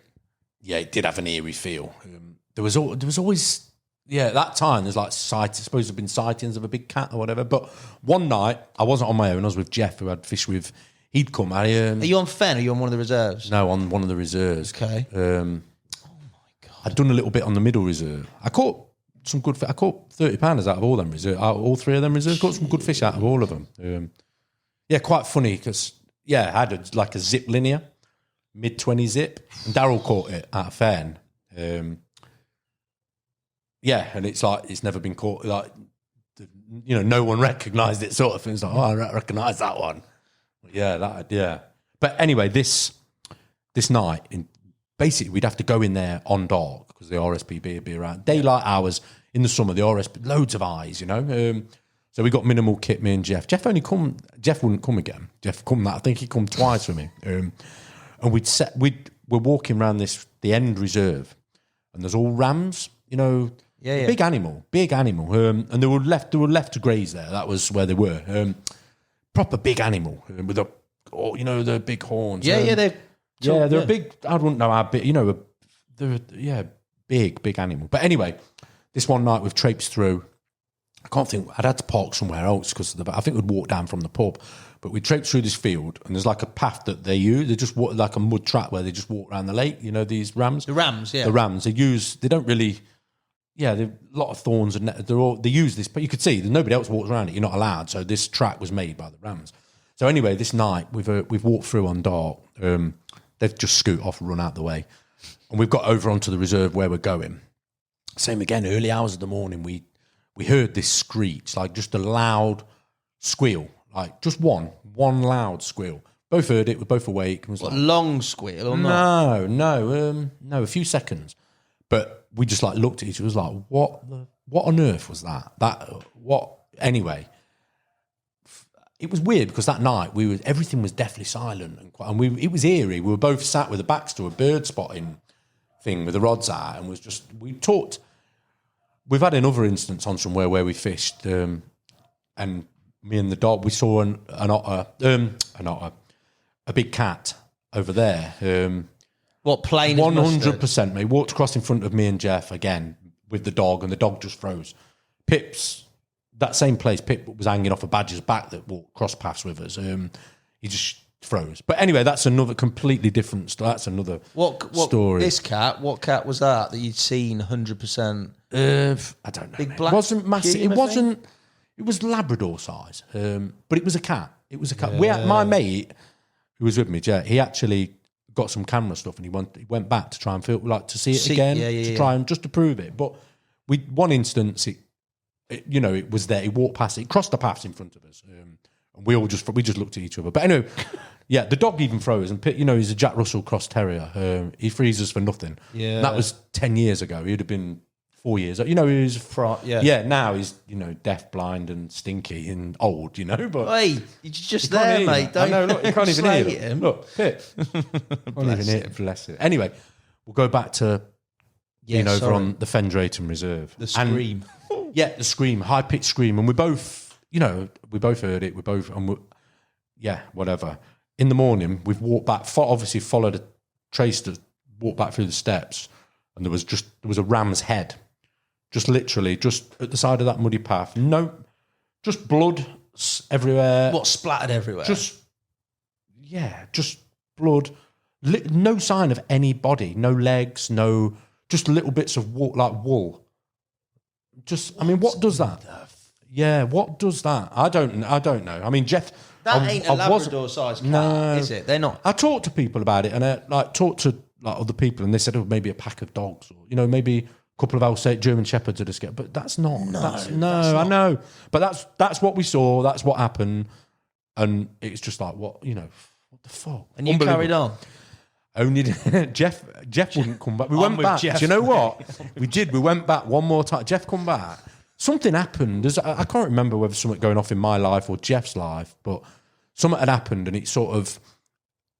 Jeff got a ticket for Fen as well with me, so we both got somewhere to park. But it was the vehicle. Something had happened to the van, and I had to get towed back. Right. And it was just like we need to draw a line. Because when it gets to that. You know what I mean? Fair dues. Yeah, it was one of them, mate. So that was the end of that. But we had fun. It was, we had fun. It was Sorry, mate, I distracted you from Blue Lagoon. You were talking about decapitations and the crazy stuff. I didn't realise it was was quite that mental. Some mad shit over there. I'll tell you another one. I turned up there one night, and the gate, there's 2 gates going up. You've got a gate off the road for the sailing club and everywhere, off the main road. Gate was open, lock smashed off. Up to the second gate, big gate smashed, lock smashed off again. I'm like, fucking hell. So I've drove on. Just kicking off here, nobody fishing, not one person. I've gone where I'm going, whatever. I've set up, and there's somebody camping on the far side. Just see a little fire, somebody on the far side. Didn't think nothing of, never saw them, nothing. Anyway, in the morning, there's armed response unit and riot vans and all sorts. But it was like, he was wanted for murder, this guy, and he was there that night. He'd killed somebody in Hertfordshire, in there, wherever, Bedfordshire, Hertfordshire, and he'd spent the night there. And I was opposite him fishing. Yeah, you don't know. I mean, I didn't see the guy because it was dark. I think I'd got there just before dark, and I maybe seen him doing what he was doing, but that was it. It was dark. I was doing what I was doing on the other side. I'm a few hundred yards away from him, but. Mate, I could have walked around there and he could have stabbed me, or do you know what I mean? Crazy. But I didn't know until the morning when the on response unit turned up. It was like, what the blazers? And then bit of a murderer's entrance to a syndicate, that, isn't it? Smashing the locks off the gates. And but I didn't. I think I messaged the bailiff. I messaged Jan. I was like, "What's happened?" He's like, "Oh, I don't know, mate. Nothing. Do you know? It's nothing." I was like, "Well, the kids. There's always kids. There's in the summer, mate. In the summer, because there's white cliffs." The water's blue. It's awesome, and the kids all go down swimming. Not so much now; it's bailiffed. But when I was over there, it was a bit more rough. Mate, I can remember. I can remember had the big one drop on a spot on the marginal shelf. One of my first trips, and I've just put a couple of handfuls of bait along this windward margin, and there's a couple of fish come across, and she's dropped. She's fed. And I can't remember. I don't think I'd got a rod in at this point, but I was like gone back to the vehicle. The next thing I've heard. Bosh, like a load of kids shit, and the kids are all swimming there. And I was just like, "You're having," but that was fishing there. That's exactly what it. That is not the picture I get from that Terry Hearn video, mate. No, well, that was no, I guess not. We do see even on Terry Hearn's video, the bailiff drives past to chase some kiddies off, doesn't he? Yeah, I see that. But that was what it. Some mornings, mate, there'd just be like 50 kids, not 50 kids, but a dozen kids would come running down the cliffs and just bomb into the lake at first light and start swimming, and you'd be like, "What the blazes?" God. Yeah. That's what you was up against. Why was that water blue? Just because of what it... because it was clay... was it chalky clay? Chalk pit. Yeah. But just blue. Just a wicked environment. Yeah, lovely lake. Quite deep and then a shallow bit, wasn't there? Most of it was... I mean, the shallows are 20 foot. Yeah. But it went down to like 45s, I think. Quite half of it was sort of 40s. That's deep, a lot of deep water, mate. Not that first year I joined... When did I catch it? Had the ticket. 2019, never went. 2020, I fished. I did 17 nights in the autumn. Where did I go? I'm trying to think when it would have been. I think it might have been my birthday, July. So from July till September, I fished it a little bit. Actually, I reckon there was between 15 and 17 carp. How big's water? In total, it's quite 20-odd acres with a lot of water. A lot of water because of the depth. Yeah, a lot of water because of the depth. But I'm guessing 15 would be the number of carp in that lake, and 2 of them were grass carp. Yeah. 2 of them were grass carp. So anyway, I managed to catch 2 on my first night when I got there. What? Yeah, I caught 2 out the edge. Had the second linear and a mid-20 common, but there was one mid-upper 30 that first year, which got ottered that winter. Lovely carp, shame. Big scale on it. I think they called it single scale. Real nice carp. And then there was another broken linear that was like low 30, and they were the big ones. And there was another 30-pound linear. So there's 2 small linears. One had like a weird, like mackerel tail. I caught it. Yeah, I caught it. I did catch it. Like a funny. Like a funny tail, yeah, weird looking thing. Lovely, dead nice. I mean, I've got pictures of it, obviously. Real nice carp. But yeah, I managed to catch. I can remember because Pet had been telling me to go and have a go, and I did. And I remember speaking to him. I was like, mate, they're in the air. There was a police car in the swim. My first visit, I've turned up, gone through the gates, and there's a cop car parked up in the very first swim. They were down there putting some stickers up. Signs up for the kids or something. But I was just like, hold on a minute, what's going on? But the first swim was free. The wind was blowing in southerly. Somebody had been in there for a couple of days, but he'd not caught home. Second swim, there was somebody in there, lad I met who I speak to now, like his sound lad. He's still fishing over there. But so yeah, I rocked up, the police got there. I was like, oh, can I fish this swim? And I looked over the cliff, stood on the cliff, and there's a group of fish getting in this margin. And I remember speaking to Lee, he's like, mate, don't get too excited. He says, you see him all the time, but trying to catch him out the edge in that shallow water. He said, do you know what I mean? And he was right. I ended up, I can remember I watched him go, and I waded down. There was boilies everywhere. Like the guy who'd been in there he'd been fishing boilies. I was like 3 foot deep. You know, it's not what you not what I'd think. You know what I mean? And I found a couple of tiger nuts. I remember there was tiger nuts washed up on the side, and I was like, okay. So I fished pellets, like drilled out some 10mm pellets and just fished little pellet rigs. Did you? Yeah, just put pellet rigs and just fished a bag of pellets. And that evening I had 2 bites. What rig are you fishing on those pellets? They're quite light baits, aren't they? There's not just a little tiny braided inline lead. Yeah. Little tiny braided with like a size 8, just a mega sharp, just little braided uplink, just like 4 or 5, you know. Uncoated or coated? No, uncoated. So like a solid bag rig? Yeah, but we've just dropped waded out and dropped them onto where they were and just sprinkled like half a dozen pellets and, you know what I mean, just around the zone. Because obviously they're getting fished for all the time, aren't they, in that scenario. And I had 2 bites that evening. With a bit just timing, mate. When it turned up and they were in that, no one, the guy had just gone out of the corner, but caught that second linear and had a 26 common, one with a big bulky head, like funny twist. They were all characters. That got ottered that winter. So anyway, I fished it a little bit. Terry was down there. He had a little go. How was Terry, mate? He's sound. Did you met him before? Only very briefly, just like cross. Yeah, no. Yeah, he's good. He's a legend, isn't he? He's the man, isn't he? He is. When it comes to carp fishing, there's no. He is the man, and he's a nice guy. He's a lovely guy, to be fair. How do you feel about fishing the water for the same fish when he was on there? Because that's like, I don't know. If anyone was going to catch it, he was going to catch it first. He was going to catch it first, wasn't he? And he did. No, it's just you're going fishing, aren't you? You're going fishing. Yeah. But he fished that. He did a little bit of time that summer. That end of that summer, he had a few trips or whatever. And yeah, I had a few trips, and then Jim caught the big in September. And I just thought I'll go back in the spring. Going out. I caught 5 from 17. I did 17 nights. I caught 5, and I lost a couple. I lost 2 as well. I think I lost one on a floater, which I think was the big one. But yeah, I knew I could catch them, so I thought I'll go back in the spring. The big one's just been caught. I'll go back in the spring, start again, and then I think, what would it have been? I reckon November time. That second biggest one got ottered, got found dead. The bailiffs are trying to cover it up, but a friend of mine had seen it and says it's definitely an otter, mate. And then, what would it have been? I think the December, that linear that I caught, 32-pounder with a funny tail, that was found struggling, dying, been ottered. Jeez. And it was like, shit, this is, this big one's, it's cards marked, limit. So I started getting over there through the winter. It was COVID. And the bailiff, the guy who runs it, let me have like a bailiff's thing, so I could Be visit on the water, yeah. Yeah, so I was doing it was normally one night a week, just going down just to keep my eyes on things. And I found a big skull.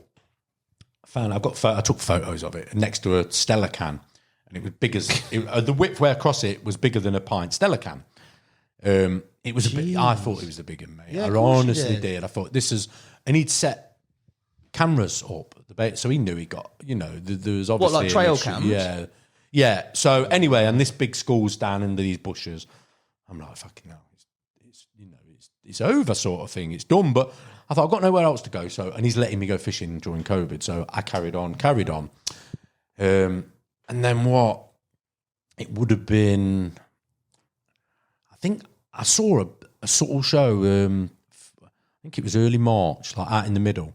She used to show fun, like she'd come up from the depths and just poke a snout out. You'd see it. She'd show 6-7 times some mornings. She's always showing. And You're joking? No, always showing, mate. Wicked fish to fish for, because you'd sit wherever she Like a was. marker float, yeah. You'd always see it. Yeah, wicked. Yeah, very, yeah. When I think about it, I mean, yeah, I'll carry on. But yeah, I'd seen this snout, and I knew from seeing, I think it's not her. I've seen, and I've in my mind, I think, and it wasn't until April, one sunny day in April. There's another lad a local lad who was going over there every day. There's a few other people fishing, and then we definitely saw her. Me and this kiddie saw her. Saw that still got a picture on my phone. She got marked down a flank. You could see she'd had, the otter had hold of her. No. Yeah, but anyway, I remember fishing. I fished for. What would it have been? I can't remember the dates. Exactly, but I'm sure it was April. And it was nuts. I'd got my 2 nights. I got the weekend, and when I think about it now, I should not have gone home on the Sunday. I should not. There's no way I should have gone home on the Sunday. It's one of them. You do what you're doing, but in reality, I could have made some calls and I could have stayed. I know deep down inside, and I should have stayed. That big one had got in the edge that weekend. I'd seen her, and it was warming up progressively over the next few days, and she just started getting in the edge, and it was time. And Terry Hearn turns up. I spoke to her when it was like, mate, you could, it's on, like, I think it was only his second trip back down, but he knew as well. Obviously, nobody needs to tell Terry, you know what I mean. Anyway, Terry's caught it. He's had his moment. So it was like, well, we know she's here. Crack on, sort of thing. And then, I had a few, mate. I foul hooked her in the back. No. Yeah, on a float. One day, I was fishing over on one side of the lake, and there was an easterly wind. A few weeks later, and she swam across in front of me, like 100 yards out. So I put mixers out, spawned some mixers out. She started munching them, but the wind's taking them away from me. Yeah, of course. And there's a dude on the other bank directly opposite, and an hour later, I'm like, I've still got all my rods out where I'd seen her showing in the morning, where she'd like to be in the morning. I'm fishing 140 yards out. And I've had a few, I don't want to blow my trumpet or whatever, but that spring, I think, it like over the space of that month, it had done a few bites. And I'd had a few bites from out this middle zone, and I kept seeing her out of there. I think there's like another fish had been caught from one other spot, but I'd caught a few, and I was like, I'd kept seeing her out there. I think I'm thinking this is where I'm going to catch her. I need to, that's what's going down. Anyway, now the mixers are all drifting over, and she's followed them. She's in front, and this bloke's on the other bank. He's scrambling about, and I'm like, of course he is. Oh, shit, he's setting, he's trying. I'm like, shit. So I've reeled my rods in, and I've scooted round, and she's right. It was ridiculous because you're high up on the bank. She's here, 10 foot out, missing lumps of bread. That he's only got a bit of bread, mate. He has got no floaters with him. Right? He's chucking a bit of bread in, and it's like, so anyway, I've chucked her, and she's the biggest, clumsiest thing. Yeah. Like the eyesight, when it just can't see ridiculous, it. Mate, ridiculous. And she'd home in, like, and she'd just go for your bubble float. She'd miss your little mixer. So, I mean, like fishing me off a slice of bread or, honestly. Anyway, she's up and down this bank, and she's come up, she's took my bubble float, took 10 yards off the bank. I've watched it plain as day, and as she's took it and gone down, my hook link's gone over its back and hooked it, and it's just shot off. So I've opened my bail arm, and luckily it come off about 80 yards out, but that was that was it. He wasn't going to come back and eat any more mixers that day. But yeah, it was feeling, just seeing it all the time. It's such a visible, I can't when believe you you fish see it that much. In that type of water with that depth, I thought you would never see it. No, you always see it. It's always on show. It's wicked carp. It's Now in hindsight, no, I should. Yeah, I could. Yeah, realistically, there'd be ways to do. Timing. Yeah, it's so. I would. But in my mind, I'm worried this otter's times of the key. It's going to get hot. Terry caught it. It got a fresh gash under its chin and a rip on its belly, and a few squawks. Nothing bad. And then, what happened? It just warmed up. I remember it started to warm up a little bit. Where are we getting to? I think it was May. Anyway, it come out on a zig. Another guy's caught it on an adjustable zig, and I was there. So first time I've seen it on the bank. And I'm fishing, and it was mental how it happened. This lad fished it for years. His name's Sam. Nice kid, he's Sam. I think he'd been on there 6 years. I think he'd photoed it a few times for other people, never caught it, and he got his moment. But that day, I can remember I'd moved up. The wind was going to swing southeast. It had been east. It was going to go southerly. So I've dropped into that first swim where the wind's going to blow, and obviously they're going to follow that. They're going to follow that wind. The sun's out, and she come in. It was mad. It was absolutely mad because she came into the swim for the first time, did a little sort of went over the sandy margin. Watched her go down the shelf. That's the first time she comes like, right, this is, it's on, she's here, she's turned up. And I've stood on the cliff and I've watched her swim off. I've followed her down the bank, 2, 3, probably 100 yards. I've followed her down. And then a few minutes later, mate, he's literally sat there for 2 days with an adjustable zig out, and he's altered the depth of his zig. As he's actually winding the spool. He's winding the spool as she swam past, and he's using a massive piece of foam. Yeah. And she's nailed it. And he's caught her. Fair play, but she was down in weight again. She'd been ottered between Terry catching her and then in 2 months. And it was like, I'd found one of the little commons in the field with his throat ripped out. It was like, oh, God, this has got, it's all about now, otherwise you're never good. So I did fish harder than I've ever fished when I think about it. There was a few other lads that were like on it, that were down there as much as they could be. There was a local lad who was there virtually every day between work, after, as you know what I mean? He'd been after it a while. There's some, but anyway. So Sam's caught it. Great, just to shake. He was down in weight. He was looking a little bit tired and tatty because Otter had it again. But life goes on. That was it. Well done, fair play. Pat on the back, shook his hand. Great. Back in a rethink. Back the next week, and then obviously the next. What would it have been? It was weird because that fish, if it's a muggy one, but it gets caught. It's friendly. Not muggy is not the nice word, is it? But it's a friendly one. It gets caught. It'll do 3-4 captures every year. So I just needed to be there. Do you know what I mean? I just needed to be there. So getting there as much as I could, and it was weird. I turned up one day. This was just before I caught it, but I turned up this weekend on the Friday, and one of the lads had been there all day looking around. He's like, mate, I can't find him. Now I'd been constantly keeping some bait going in on one spot, just one spot on the whole lake, for when the conditions were right, when they rocked, and they'd been on it a few times. You could see it from the moon, mate. There was this little strip they'd cleaned out. It was in front of the sailing club, so you'd have to get around a fence to get a rig on it. Right. But I'd just been watching for this moment to sort of for it to. Anyway, this lad's been there all day. He says, mate, they're not. And as we're talking, one's shown off this near my spot, and I'm like, well, they're here. You know what I mean? By this time, this is the second year. I reckon that otter had 5 or 6 fish over the winter. Oh my God. So I think there's 7 carp left and 7 proper carp and 2 grasses. So I think there's 9 left in total. 9 fish. Anyway, I'd basically, I'll not talk about the other catches, but the other, like the second linear, I caught that another 2 times. Had that twice. Off that spot? No, just wherever they were. I didn't catch any. I'll tell you the story. I'll go and that spot. Anyway, this was just the run up to catching the big one. This one night, I've turned up this in the evening or whatever in the morning. It was in the evening because it was a Monday. The divers come out on a Monday evening, and they were because obviously you've got all that to contend with. You've got divers, like scuba divers on a Monday and a Sunday, swimmers every day, 5:30 in the morning, 5 o'clock swimming. It's a circus, mate. Sailing boats, but it all adds to it adds to the venue and the appeal, doesn't it? Frustrated. I hooked a diver one morning actually. You hooked a diver? I hooked a diver through the finger. Yeah, they had to go to hospital. Yeah.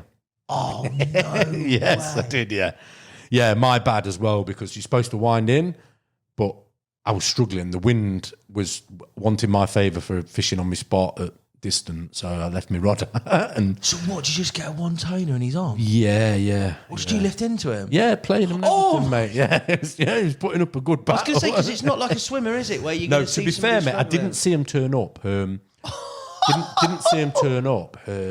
But yeah, the thing is with them divers, mate, they'd come out. For some reason, I don't know why this one didn't have any scissors or pliers, because they should. I remember one of the lads, a lad I'd met over there, one day, they went through his, cut him off all 3 of his lines and just left his rigs out in the lake. Well, with his own, he'd gone through the lines and then just snipped them free. Yeah, just just cut cut you through the line. nailed him in the finger. Yeah, hooked him. Yeah, played him. And Is he on braid as well? Or was he on mono? no, it was on mono. Oh, a few times. Yeah, Braid, it was mate. on mono on that one.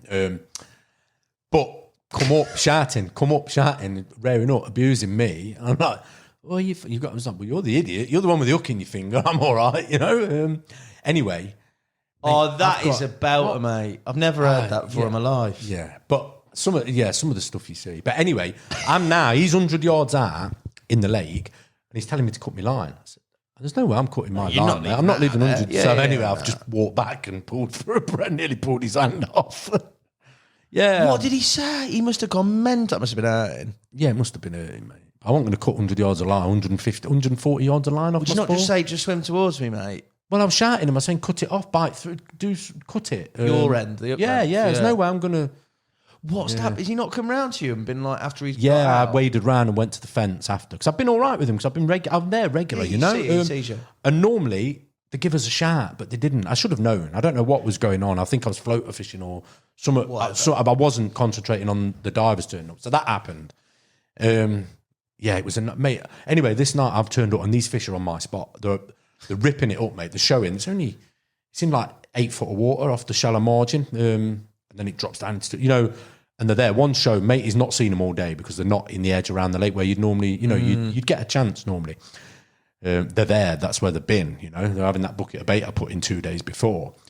So anyway, I've got an hour to get a rod in, and then I know the divers are coming at 5 o'clock. They dive till just about dark. So I'm like, do I bother? Anyway, I did. I quickly waded around, got a rod in. Divers turned up, so I've wound it in anyway. Waited for them to go, and I've positioned 2 rods over there. One on the spot. There was a couple of little clear areas in the clay. One on the spot, like bang on the money, the hole, like they dug a little crater in it. And then one just off it, 2 balanced nuts, little pinch of emp over the top, a couple of crushed nuts. And I've gone to bed thinking they'll be back. They'll be back tonight. They'll be back. Anyway, I can't remember what time it was. It was the early hours. Again, 1, 2 o'clock in the morning. The rod, you're having to fish round past the jetty. So I'm fishing for a drop. I'm basically fishing. I'm casting over, going around a fence, picking a rig up and taking it up the bank. Yeah. With waders on, wading out and dropping it on this spot. Yeah. So I'm using flying back leads and sliding. What I'll do is use, like solder, the thick solder wire? Yeah. Like curve it, like a fence nail and slide it, like ping it on me so it will come off. Ping it over my line and slide it back to me so it's pinning my line down. So I can still fish tight. Yeah. Because I need to, any move, you need to know. You're fishing it slack, it's going to swim towards you. You ain't going to know, So anyway, I've had the drop back early hours of the morning and I've caught one of the, I think there's two or three commons left. I've caught one of them, £20. Got it in the net, and I'm like, but while I'm playing it, I've got 2 rods side by side, and it's picked up with a line, but only I'd got like 1 or 2 bleeps. Just with Bobby, it did nothing pulled out the clear paw. No, but it was unsettling. I'm like, do I leave that rod? Anyway, while I'm doing it, I thought I'll just redo them both. Yeah, get them both sorted. So I've skipped it in, chucked both my leads over, chucked both my rods over, waded round the fence, gone round there, got my head torch, and I've literally waded out to the spot. With the first rig, I'm holding the rig. I waded out, I flicked the light on, and the big uns there on the spot. Early What hours. did she do? Bolt? Didn't, mate. She lifted up off the water. I could have Grabbed her. I could have grabbed her, honestly. Yeah. She lifted up and she's just looked at me and turned and waddled away. Oh! Honestly. So I've got 2 rods. I'm just like, I ain't catching it now, am I? So that, anyway, fortunately, I think it was the weekend after that I caught it off the top. Yeah. But I'd come so close. So, the weeks running up, it was just like, how close are you going to be? Off the top, what's that like? Just like literally nailed, just as again, like she'd looked the mixer by the sounds of it. Them fish were, by this point, it was July. Was it July I caught it? July, August? Anyway, she was in the corner. She followed this wind into the corner when I turned up in the evening. Somebody else was having to go down there as well. It's quite busy. I think there was another guy to swim to my left. But anyway, in the morning, first thing, like, I can't remember, light at off 4 or 5 o'clock that time of year. She was bobbing about out in the middle, like out in the middle, nowhere near me. But I'm knowing the wind's going to push northwest again. So you're going to be in this corner in mid-morning. She's going to come. So anyway, I've spotted a load of mixers out to the left of where she is to trickle over. Yeah. And mate, she's from 5 o'clock in the morning, 5:30, she's just followed these mixers, right, into Matey's swim next door. Yeah. He's a nice lad, he's sound as out. And he thought it was a scuba diver in his swim, just taking the mix. He's like, what? She's got a back out, she's charging around, smashing these mixers in front of him out near a buoy about 60, 70 yards out. Primed for him to stick it. Mate, yeah, he did, but a little while later, it's because I'm up there and I've gone to his left now in my floater rod. And he's like, oh, I thought that was a scuba diver. I was like, no, mate, it's the big, like bobbing up. And honestly, you need to lay off the Stella's boy. yeah. But anyway, so he's fishing for him in his swim. And like I said, when just so clumsy, mate, big, clumsy, come up, miss, run down the side of a phase, grab your bubble float, or just horrible. Red hot day. So now she's drifted into his swim. So I'm just waiting for her to. I kept putting the mixers out. So she's now in my swim. There's nobody else to my right. I've got this little corner with all of the carp. They're all there. Yeah. But that's from probably 6 o'clock in the morning. She was in front of me in that corner. And it took me till, I think it was 12 o'clock. It took me 4 hours to hook her. Seriously. Why? Because she's just so clumsy and so like. She must have, and I had to keep pulling out the way of the other ones. Yeah. And it got to the stage, because she'd been at it, the window of opportunity for it was that long, because she'd been feeding on their mixers all morning for that long. She was just but there was all there now, and they were all. You got like 7 mouths in this corner, and they were all. I was having to just reel in, move out the way, and then I've got people coming to talk to me. It was 28 degrees, I think, that day. I'm sat there, red face, me out, trying to keep cool, blistering, and you can imagine the frustration. Like this thing, every time it's coming. And I'd get it. I'd chuck long and then get in front, try and get in front of her, and she'd come, beeline for it, and then she'd just go miss, and you'd be like, "What the?" And then again. Well, you got a bolt machine set up, yeah? Yeah. And then I'd put big lumps of bread on. I was going to say, did you not put some? Mate, I even put bait pink, on? 18mm pink popple. And they just still spit not. Yeah, no. Anyway, in the end, I let because she'd see the bubble float. Basically, well, I didn't really click that well, but she'd see the bubble float. And that was the main concern. So the biggest. So anyway, I've made my uplink to. It was like 8 or 9 foot long. And then I think the very next time she came round, there was nothing. It took me all that long to work out that was what I needed to do. But I caught her anyway, and it was. What's that scrap like on a? Not fortunately, it was all because I'd got like £12 proper mono uplink, nothing pre-stretched or anything. Because obviously, there's where I'm fishing. There's 4 cars down below me. A mini, honestly, mate, you can see him when the sun's shining. That's horrible. There's a Mini Cooper, there's a Nova. So, you can see him, mate. And when I've hooked it, the bailiff's come down, he's a character. And he's talking to me, he stood there going, have you seen these fish? While you're playing that? Well, no, before I'd hooked it. He's there when I've hooked it. Yeah. And he's come down to tell me this story about his fishing. There he'd been somewhere match fishing the week before. And he stood behind me with his West Ham shirt on. I'm hiding behind the bushes, and he's like, have you seen these? I was like, mate, of course I have. Anyway, fortunately, my name was on it, and I've hooked it, and I've dropped down the bank, and I've asked him to, mate, it was horrendous. I've asked him to chuck my landing net, and he's picked my landing net up by the arms and snapped one of the arms of my landing net. I've only got one landing net. He's picked him up by the arm, and he snapped it and threw it down the bank to me. I'm in the water playing that carp with a broken landing net. I'm like, what the fuck? I thought if I lose this and get back up here, I'm going to kick you straight off the cliff, you fucking idiot, you know?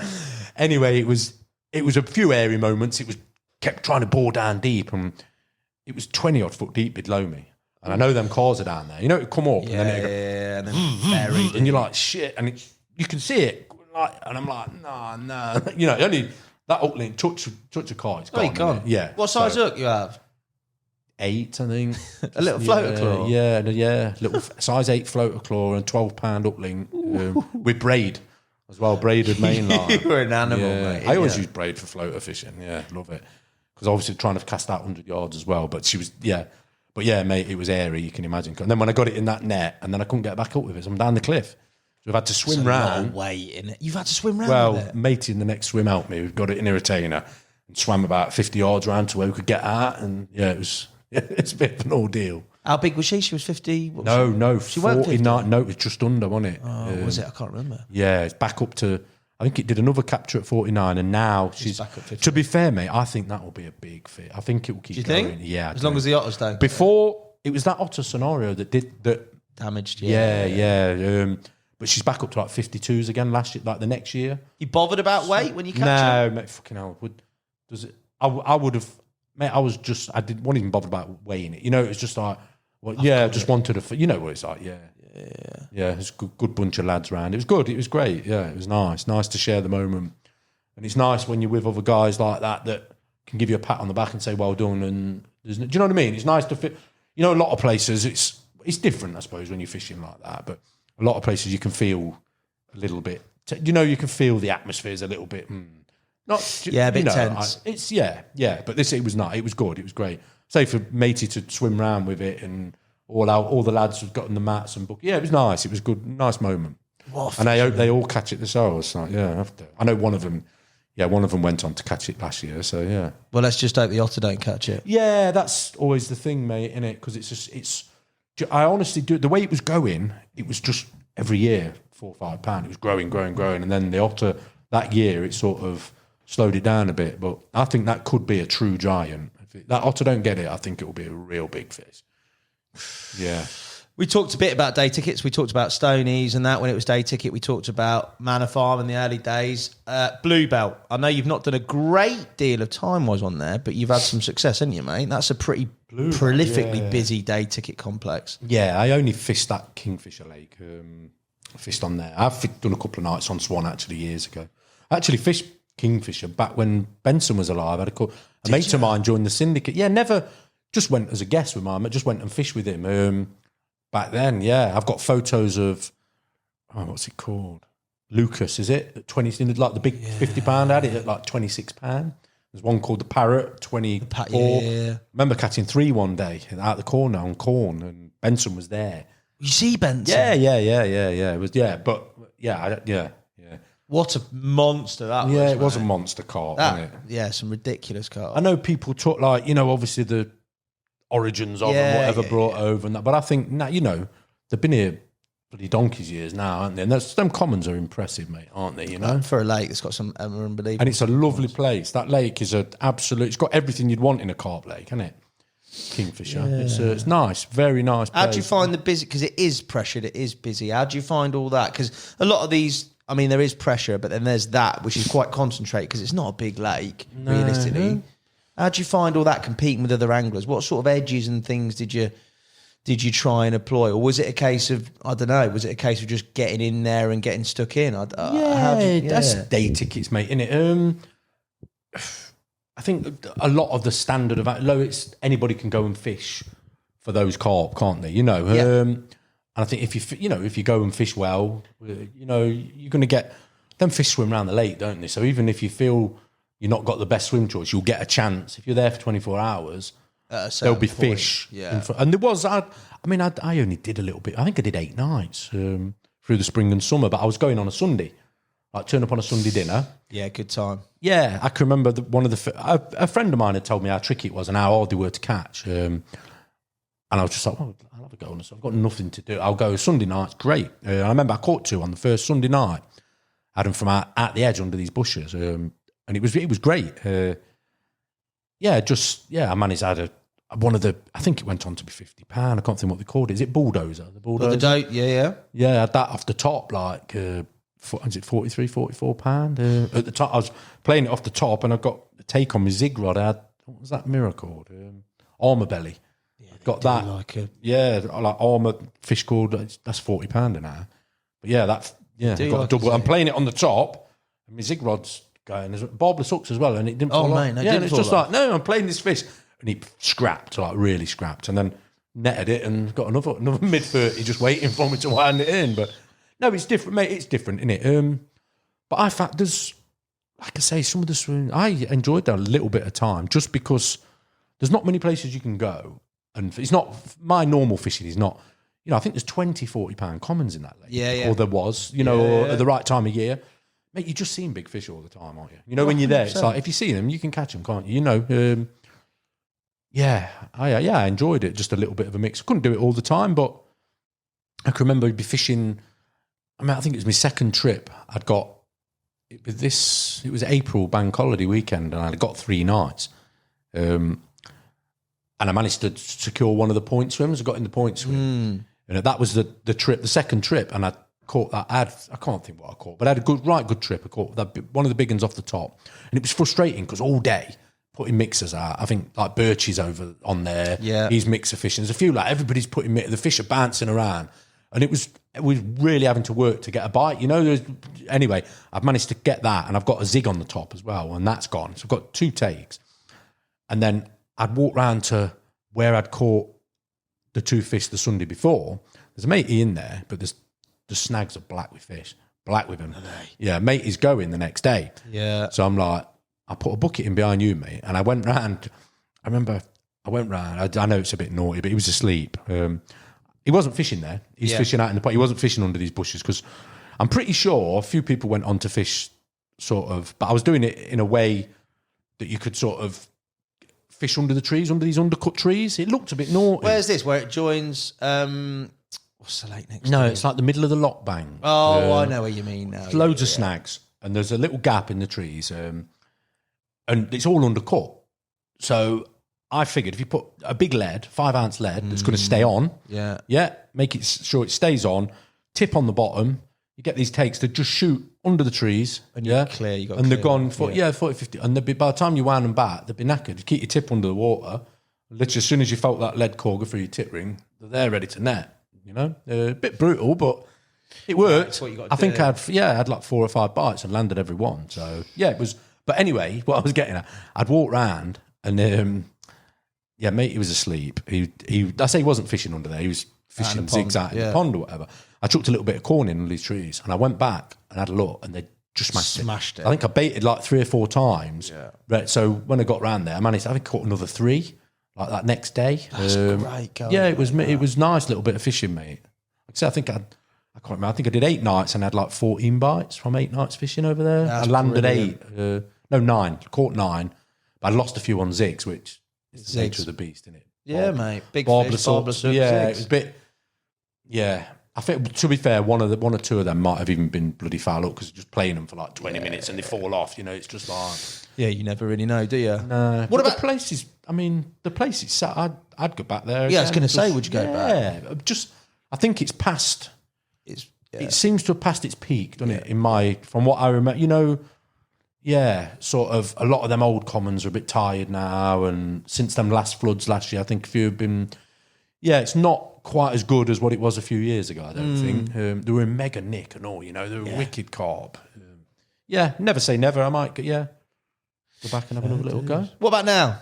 Let's fast forward into current future. Have you got targets? Have you got things lined up? How does that all work throughout this whole chapter and what we've looked at? And we've only looked at a very small percentage of the fishing you've done, mate. These are things that have just resonated that we've pulled out. We could do 10 more podcasts.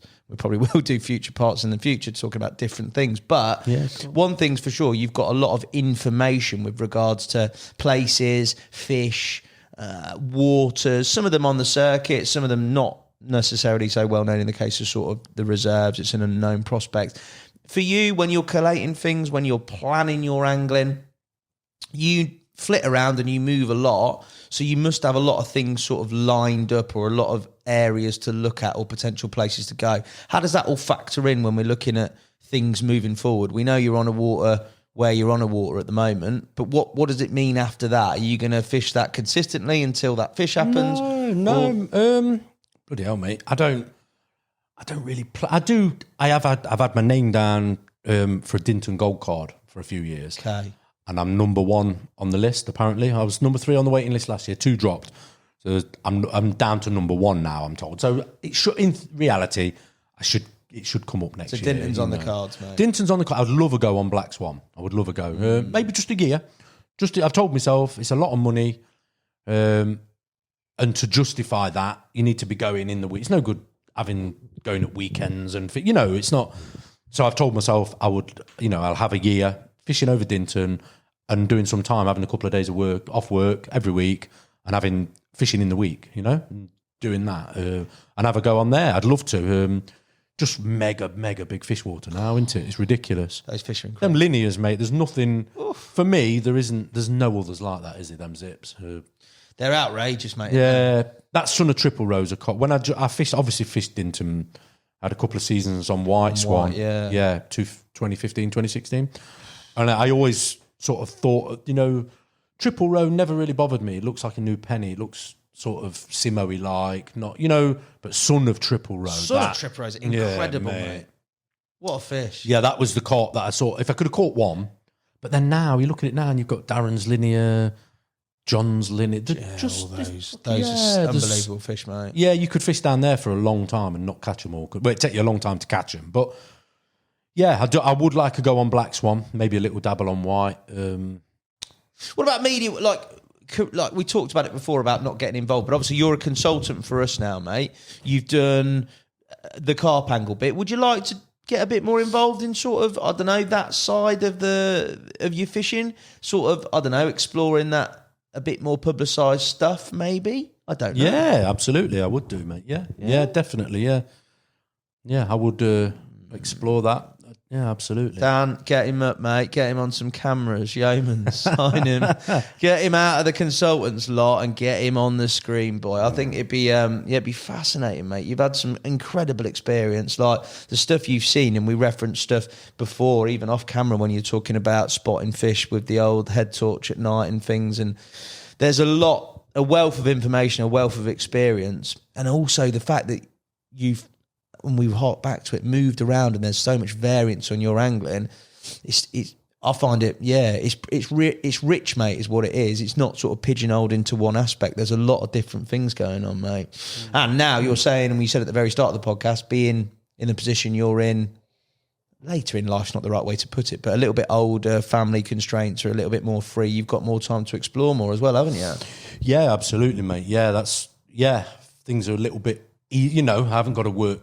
My daughter's older. My daughter's grown up a little bit. I don't have to go to work 5 days a week to pay the bills. Now, you get comfortable as you get older, don't you? And I'm now coming to that point where, I fish loads anyway, more than I should. I always push now looking outside Springs here and that, I'll be trying to get back out tomorrow. Now I need to be at work, but I do. I will be doing a lot in the next few years. I will be fishing a lot more. Hence, like I said, the Dinton ticket, if I was to do that, then there's I don't want to be going down there and making up the numbers, fishing weekends and rocking up and getting a bad choice to swim. I want to have to do it. If I'm going to do it, I'm going to do it properly. And also, you want to do a shoot abroad at a mega venue with Henry Leonard. Yeah, I want to go with Henry and Dan. Yeah, boy. I would like to do that. Get him on. Lake Blair. I'd love to go there. Yeah, I did. I talked to Max about it. I said I'd like to. You'd smash it, mate. No, I wouldn't be bothered about it. I'd catch a couple. That'd do me. Just to go there. Just to go there in the old casinos and bars. That, mate. That catch two, get in a casino, straight in a bar, lose all my money, get pissed up, fall in the lake. What a carp fishing journey. But genuinely, mate, I cannot thank you enough for letting me not only into your own, but also to get this done, because it's been a long time that I've wanted to sit down and talk to you. You've been talked about by loads and loads of anglers, as I've said before, mate. And I've really, really thoroughly enjoyed spending some time with you.